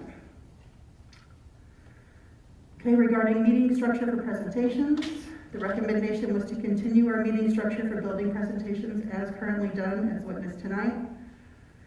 We felt that committee reports would cover departmental information and that more detail could be sought via YouTube playback and or slides posted to department or committee website pages. The Assistant Superintendent for Business, Assistant Superintendent for Curriculum and Instruction presentations would remain as part of their 10-minute reports.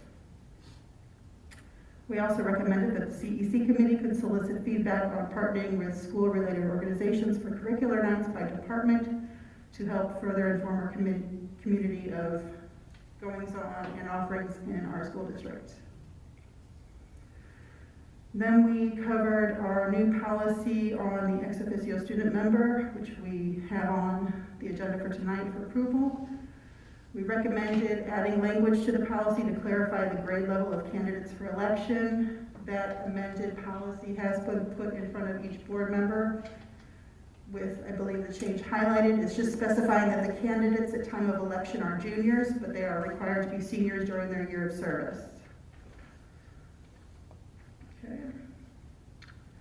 We also recommended that a school, either a school liaison or another board member would volunteer to meet with student government if they so desire to discuss the role ahead of the elections. So I believe we should at some point tonight discuss who might do that. I thought we recommended Trustee Dragic. We did, but we said if she was unable to do that, but that we would open it up to other board members. I'm sorry, I missed that. I was looking at the... Sorry.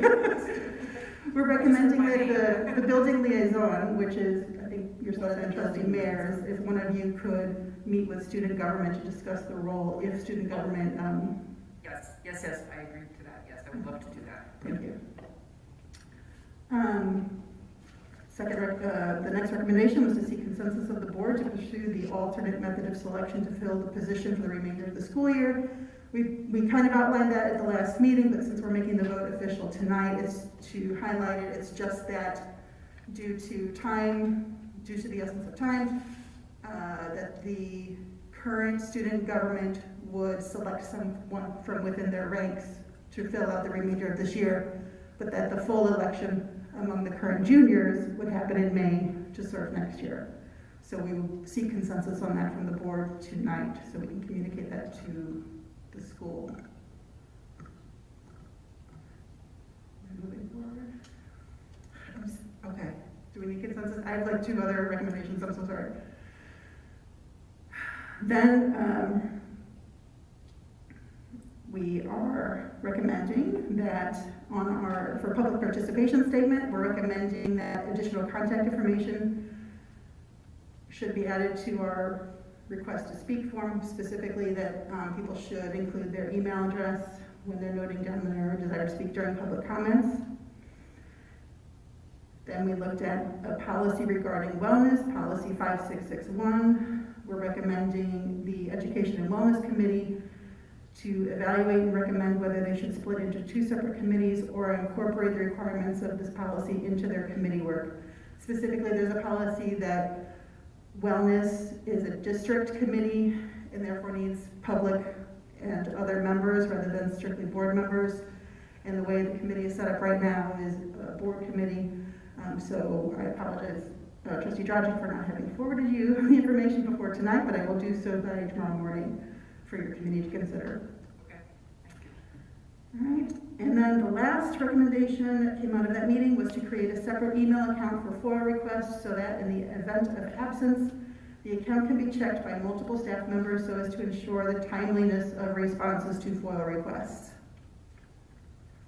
That's the end of my report. Trustee Mears, I'm not sure if we have to call for consensus now. No, so let's go one by one, the recommendations, and just go down the line. Let's go backwards. Do we need a consensus or a specific vote to create the FOIA request email?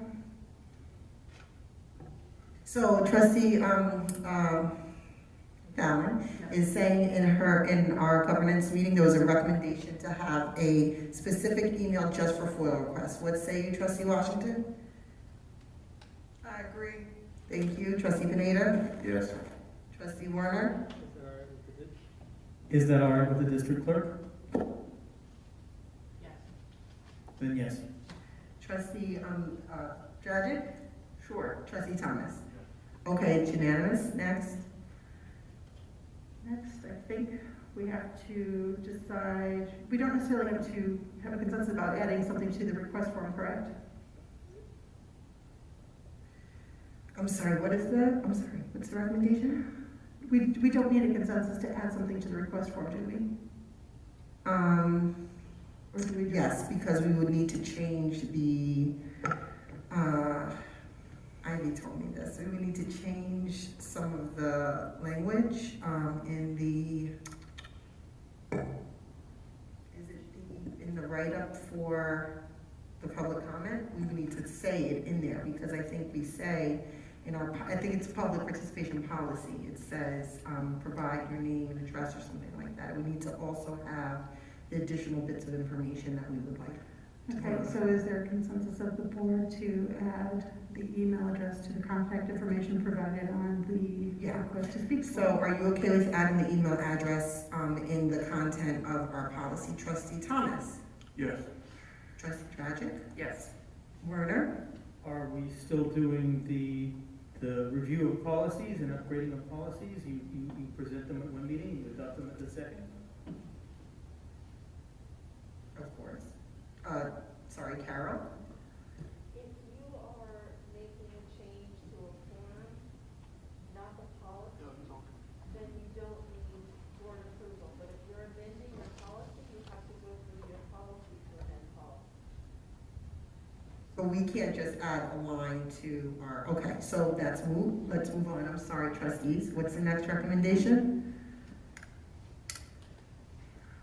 To seek the student to fill the remainder of this year by the abbreviated selection method of having the student government choose from within their ranks rather than a full student body election. Okay, great. Thank you. Trustee Thomas? Yes. Trustee Dragic? Yes. Warner? Yes.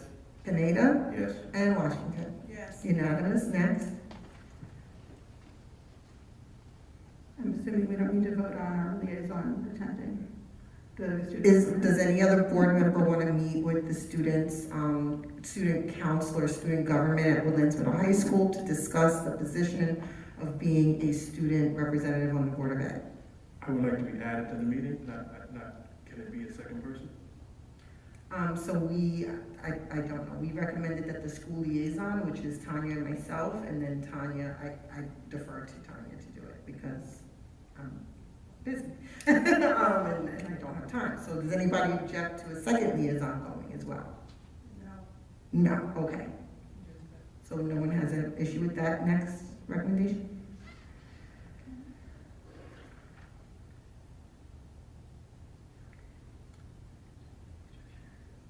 Thank you, Drew. Nothing else? Nothing else is a change per se. It was recommending continuing what we're doing now, and I leave the retreat items to you for that agenda item.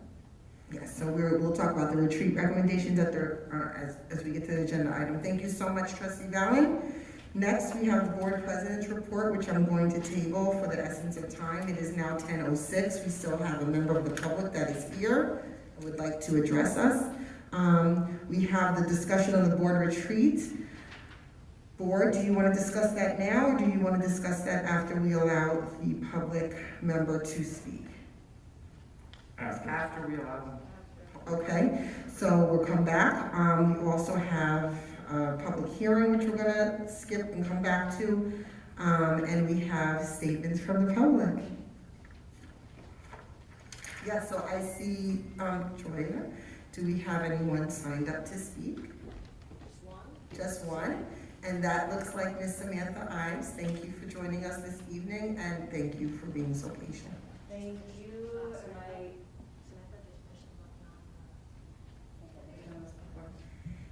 you. Thank you so much for letting me jump in here. I really appreciate the time.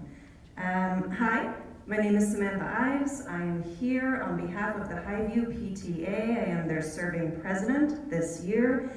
I'm here first of all and foremost to thank you Lisa Raymond, thank you Denise Brown. There has been a noticeable improvement in the school breakfast and lunch offerings in the elementary schools. I am so appreciative. Highview PTA recognizes the work that is being done.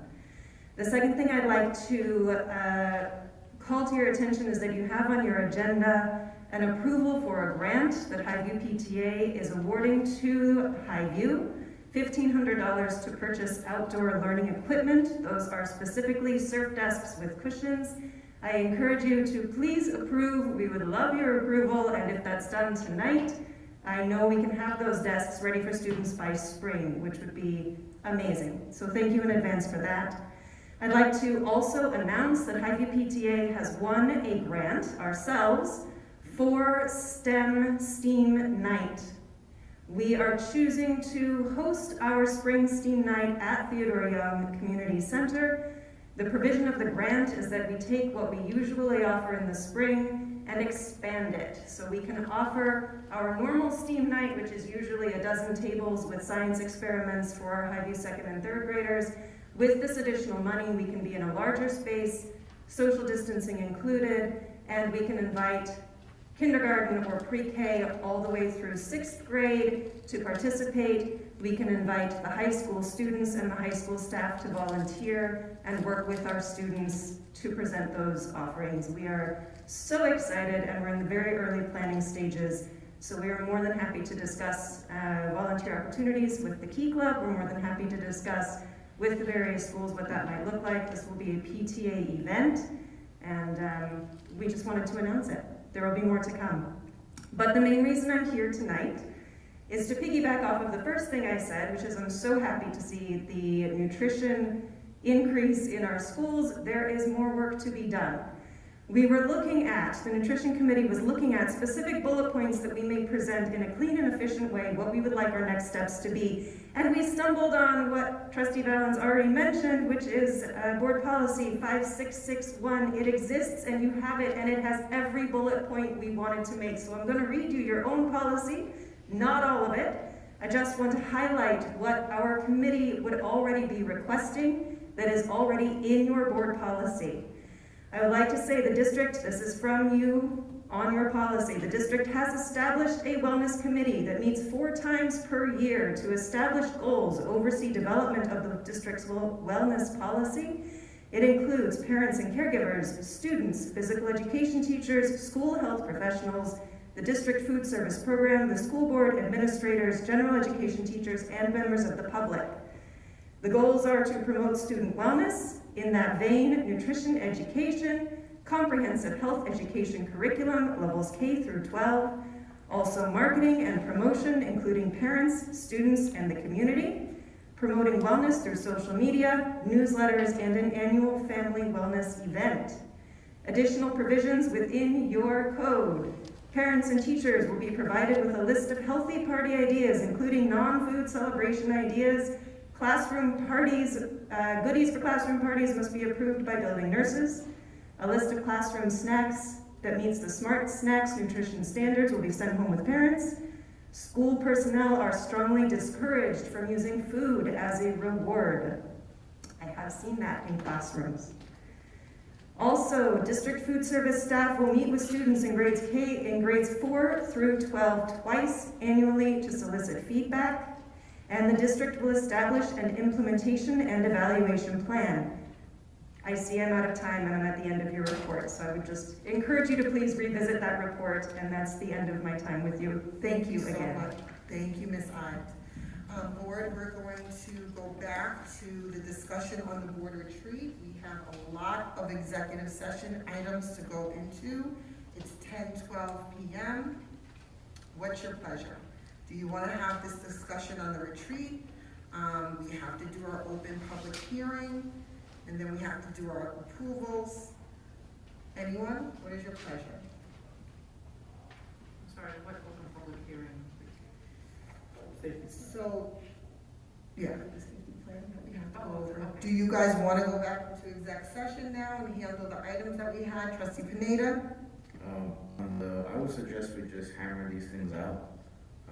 The board retreat, we had a preview of it during the committee report. We can just expand upon that. That should be a fairly quick conversation. And I think we can move forward. Okay, great, thank you. So now we're going to return to item A9, discussion on the board retreat. The governance committee met, as you heard Trustee Valen report, and made some recommendations for the board retreat. I sent you all a document. I asked you to rate your preference with regards to our board retreat. It looks like there are only 2 people chose to do that. Okay, that's interesting. Trustee Valen, do you want to give the general recommendations for the board retreat, and then we will, verbally, I will go over the information that is here. General recommendations regarding logistics or? The logistics for the retreat. The time, the topics. We recommended a 7 to 8 hour retreat from 8 to 3, 8 to 4. The open session would include Mr. McCormick and strategic plan work,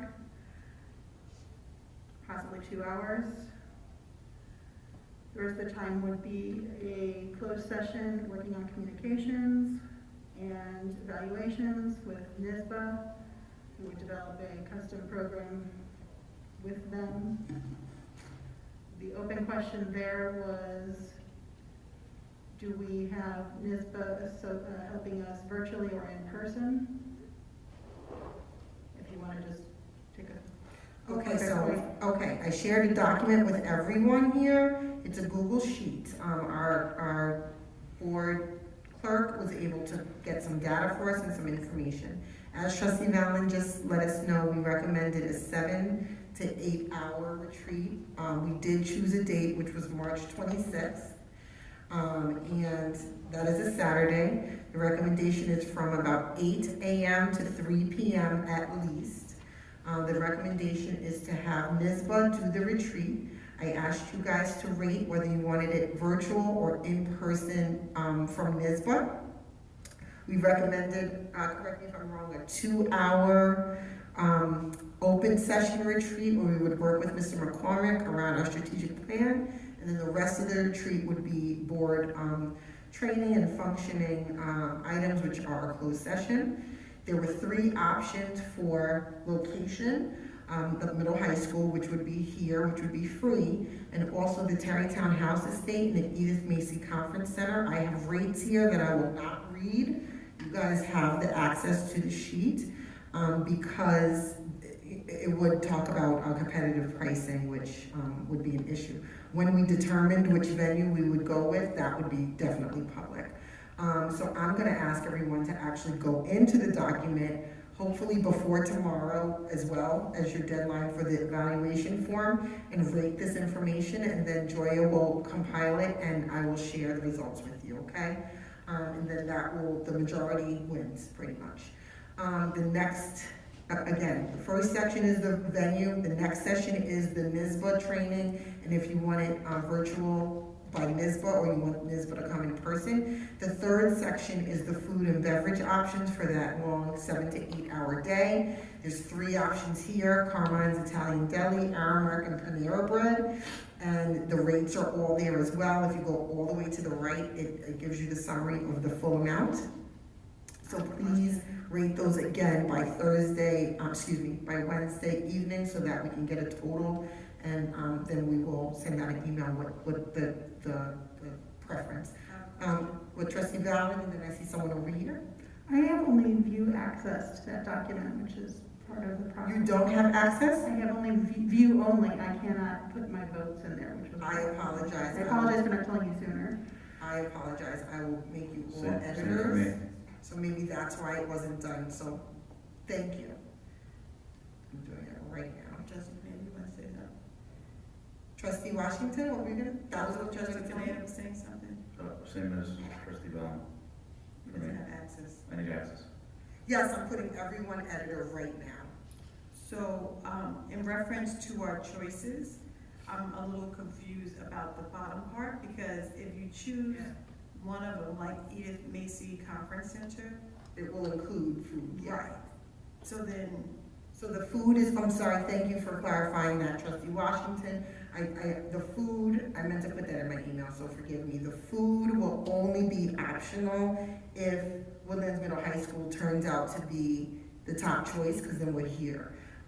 So then if we're here, we would need to have food catered in. If we're at the other 2 venues, the food is a part of the package. Thank you for clarifying that. Okay, so can we move, so everyone will grade this or rank it, please, by tomorrow afternoon, and we'll move forward with the next item on our agenda. Or Trustee Valen, was there anything else we needed to iron out regarding the retreat? I don't believe so. No? I'm sorry. No, okay, thank you. So let's move forward. Next, we have our open public hearing for the safety plan, but Ms. Freeman is not here today. So I don't know the timeline, if we can table that. Someone who knows about the compliance of it better than me, Trustee Valen? I will defer to Mr. Warner, Mr. Pineda, they might know better, but I believe we can open the hearing and close the hearing and move forward, because we've already had the document available also on our website, and have invited comment via that method as well. And I don't see any public members here ready to comment on that, but I think we may have met our requirements, and I defer to the gentleman. Trustee Warner Pineda? Yes, we have met our requirements. If we open the hearing, no one chooses to comment on the new draft plan. It has to sit there for a total of 30 days, and people can comment. They also have this opportunity to comment, and if they don't avail themselves of that, we did post it, we did announce it, so then we're covered. And the most important thing is that we have a current safety plan. So that was supposed to be done in October, so I think in the interest of time, it's better to get something up there. Okay, thank you so much. So let's open the public hearing now. The time is 10:20. I do not see anyone in the public here to comment. Are there any questions, concerns, comments regarding our district-wide school safety plan? From Trustee Pineda? I think we have to formally open it, right? So I move that we open the public hearing to take comments on the district-wide school safety plan. Second. Thank you. It's been properly moved in second. Any discussion? All those in favor? Aye. Any opposed? Any abstentions? Motion carries. Thank you, Trustee Pineda. And so I didn't hear any comments or discussion around it. So we're going to then close our public hearing. Can I get a motion? I move that we close the public hearing. I second. It's been properly moved in second. Any discussion? All those in favor? Aye. Any opposed? Any abstentions? Motion carries. Let's move down our agenda. Next we have approvals, but I'm gonna ask trustees, do you wanna go back into executive session for a total of 1 hour? Or do you wanna do the approvals? I prefer we do the approvals first. And Okay, I agree. Wonderful, let's move on. So next we have approvals. We're gonna start with section C. I move that we approve the instructional personnel items presented to the board for approval this evening. A second. It's been properly moved in second. Any discussion? All those in favor? Aye. Any opposed? Any abstentions? Motion carried. Section D. I move that we approve the non-instructional personnel items presented to the board for approval this evening. I second. It's been properly moved in second. Any discussion? All those in favor? Aye. Any opposed? Any abstentions? Motion carried. Section E. I move that we approve the board action items presented to the board for approval this evening. I second. It's been properly moved in second. Any discussion? Discussion? Yes. Point of discussion, trustee Valen? Item E2, the new board policy has amended language that was not previously presented. I think we need to read at least that section of the policy before we approve it, and to amend the motion to be as amended. Great, let's look at approving the section in one consent without item E2. Can I get a, I think we would have to. Motion, so moved.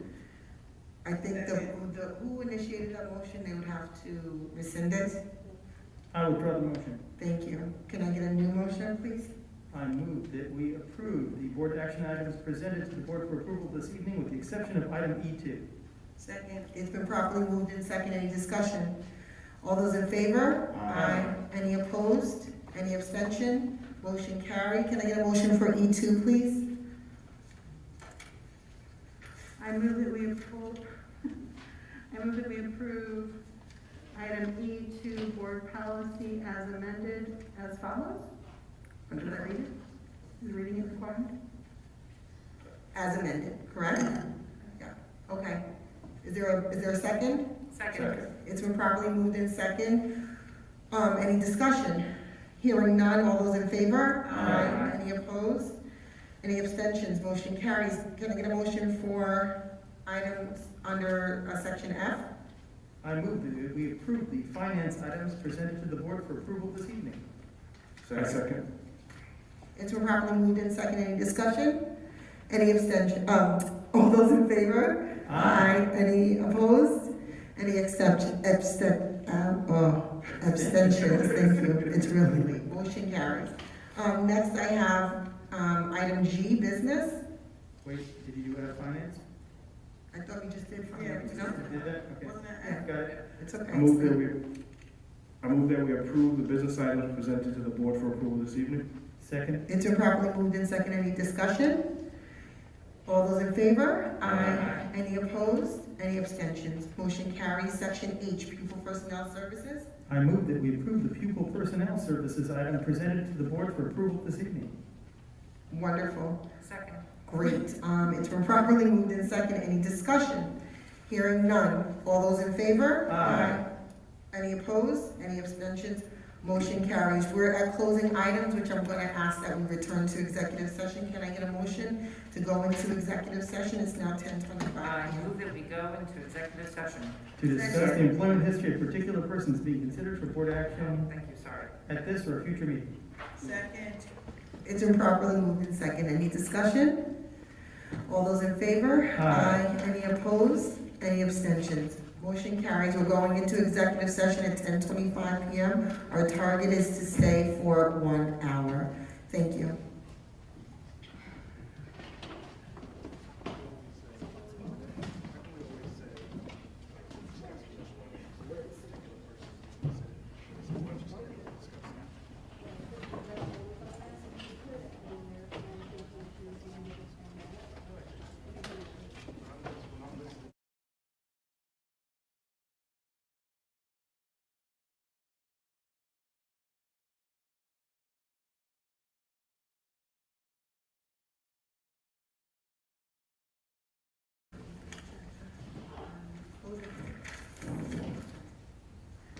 You ready, Steve? It's going live, 2 minutes. Okay, just let me know. All right.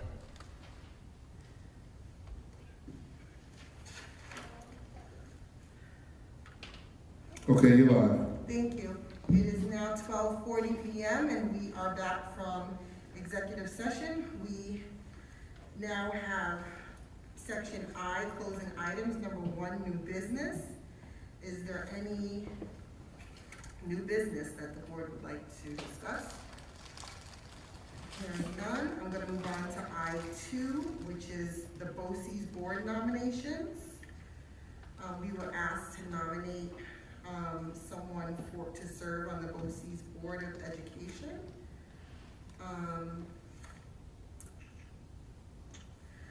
Does anyone want to discuss or anything? Our current BOCES board trustee is from Mount Vernon, and her name is Lynn Fraser McBride.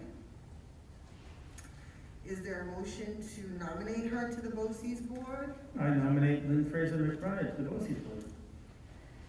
Is there a second? Can you hold the board, please? Is there a second? Second. It's been moved in second.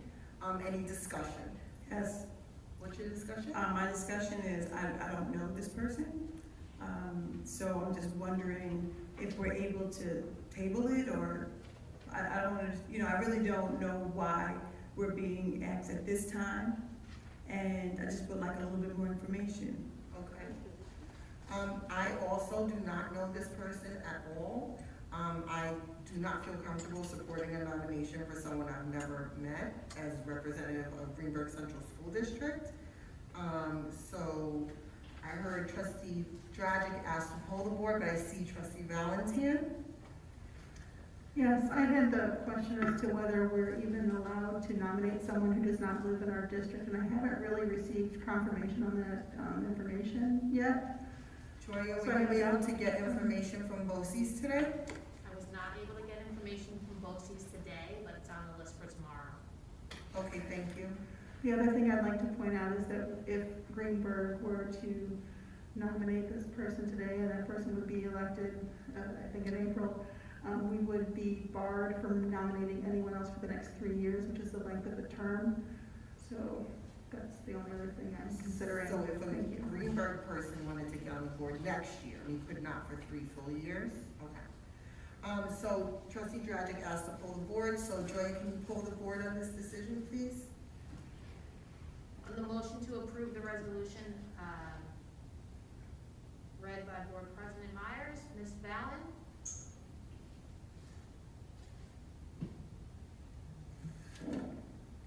Abstain. Mr. Thomas? No. Dr. Dragic? No.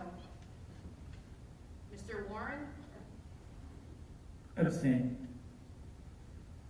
Mr. Pineda? No. Ms. Washington? No. Ms. Mayers? No. Motion did not carry, and so we will not have Ms. Fraser McBride as a nominee this year. Before we completely end the meeting, we do have 2 resolutions that are additional that we will need to add to the agenda. So I'm going to read them. Give me 1 more minute. Sorry, here it is. Okay. Be it resolved that the Board of Education, one resolution. Be it resolved that the Board of Education hereby designates Dr. Andrew Levin as a school medical inspector for the purpose of performing a medical examination pursuant to Education Law Section 913 regarding a district employee's capacity to perform their duties. Be it further resolved that the employee set forth in confidential attachment A is hereby directed to submit to an examination pursuant to Education Law Section 913 as scheduled by the superintendent of schools or her designee, and is further directed to provide to Dr. Andrew Levin any and all applicable medical records prior to the examination and any additional records, if so requested by Dr. Levin during or after the examination.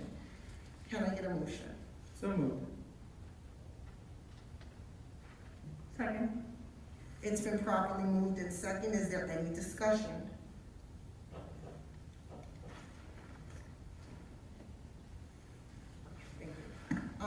No discussion, hearing none. All those in, oh, actually, Joya, I asked you to pull this one, I'm sorry. Yes, you did. On the motion to approve the resolution read by Board President Myers, Ms. Valley, Yes. Mr. Thomas, Yes. Dr. Drogic, Yes. Mr. Warren, Warner, yes. sorry. Mr. Pineda, Yes. Ms. Washington, No. Ms. Mayers. I'm gonna abstain. Motion carried. Thank you. And there was another issue that the board did discuss in exec session, but we're not gonna make a resolution at this time. So that's why I thought there were two. The next item on the agenda is adjournment. Can I get a motion? So moved. Second. It's been properly moved in second. Any discussion? Excuse me. Hearing none. All those in favor? Aye. Oh, sorry. I'm sorry. Trustee Valen. I'm so sorry. I thought we were going, are we not voting on that other item? I think the superintendent was gonna get more information. That's why I just asked her if we're gonna vote. We're not voting on that? Okay, so I'm gonna ask that you rescind the motion, David, so we can have a discussion about the other item. I rescind the motion. Thank you. So, there was a discussion in executive session about the board's, ability. We had to get some legal counsel, trying to refresh everyone's memory here. We had to get legal counsel on what the authority could be with certain things, and we did discuss that, and, hold on one second.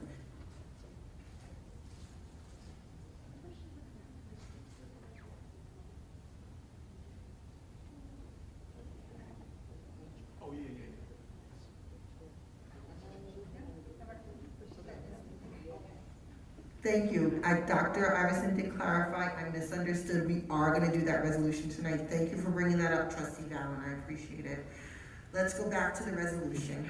I misunderstood. Yeah, it's been a long night. It's now 12:47 a.m. Be it resolved, be it resolved that recommended by the superintendent of schools, the Board of Education duly authorizes the Woodlands Middle High School 12th grade class to visit Orlando, Florida from Thursday, May 19th through Sunday, May 22nd, 2022. Can I get a motion? So moved. Second. Any discussion? Hearing none, Joya, please. Sure. Yes, go ahead. I'm concerned that you've got as things are currently constituted, it's 60 days beforehand. If you try and go on this trip and anything happens such that it's no longer safe to do so, you lose your money. Anyone else want to share their discussion? I guess seemingly everybody who signs up is going to know that ahead of time, so that will be up to them to take that risk. Anyone choosing, that's my understanding, that anyone choosing to go on the trip will understand that if there is an outbreak or they get sick, they would forfeit their money, yes. Just according with what we read, as far as, unless there's some other safeguards that are put in place later. We have the ability to cancel the trip with 30 days notice, I believe, according to our policy. Is there any other discussion on the issue? For the record, I'm not sure if it's 30 days notice. I just want to say that the complete details of the trip will be provided to the students before they make their final decision, and the information we're giving right now may be changed by the time it's presented to the students. Understood. Okay, thank you, Trustee Valen. Joya, can you please call the board? On the motion to approve the resolution read by the board president, Ms. Val, Yes. Mr. Thomas, Yes. Dr. Drogic, Yes. Mr. Warner, No. Mr. Pineda, Yes. Ms. Washington, Yes. Ms. Mayor. Yes. It looks like we have come to the end of our agenda. For adjournment, can I get a motion, please? I move we adjourn this meeting. Second. It's been moved in second. Any discussion? No. All those in favor? Aye. Any opposed? Any abstentions? Motion carried. Meeting is over at 12:50 a.m.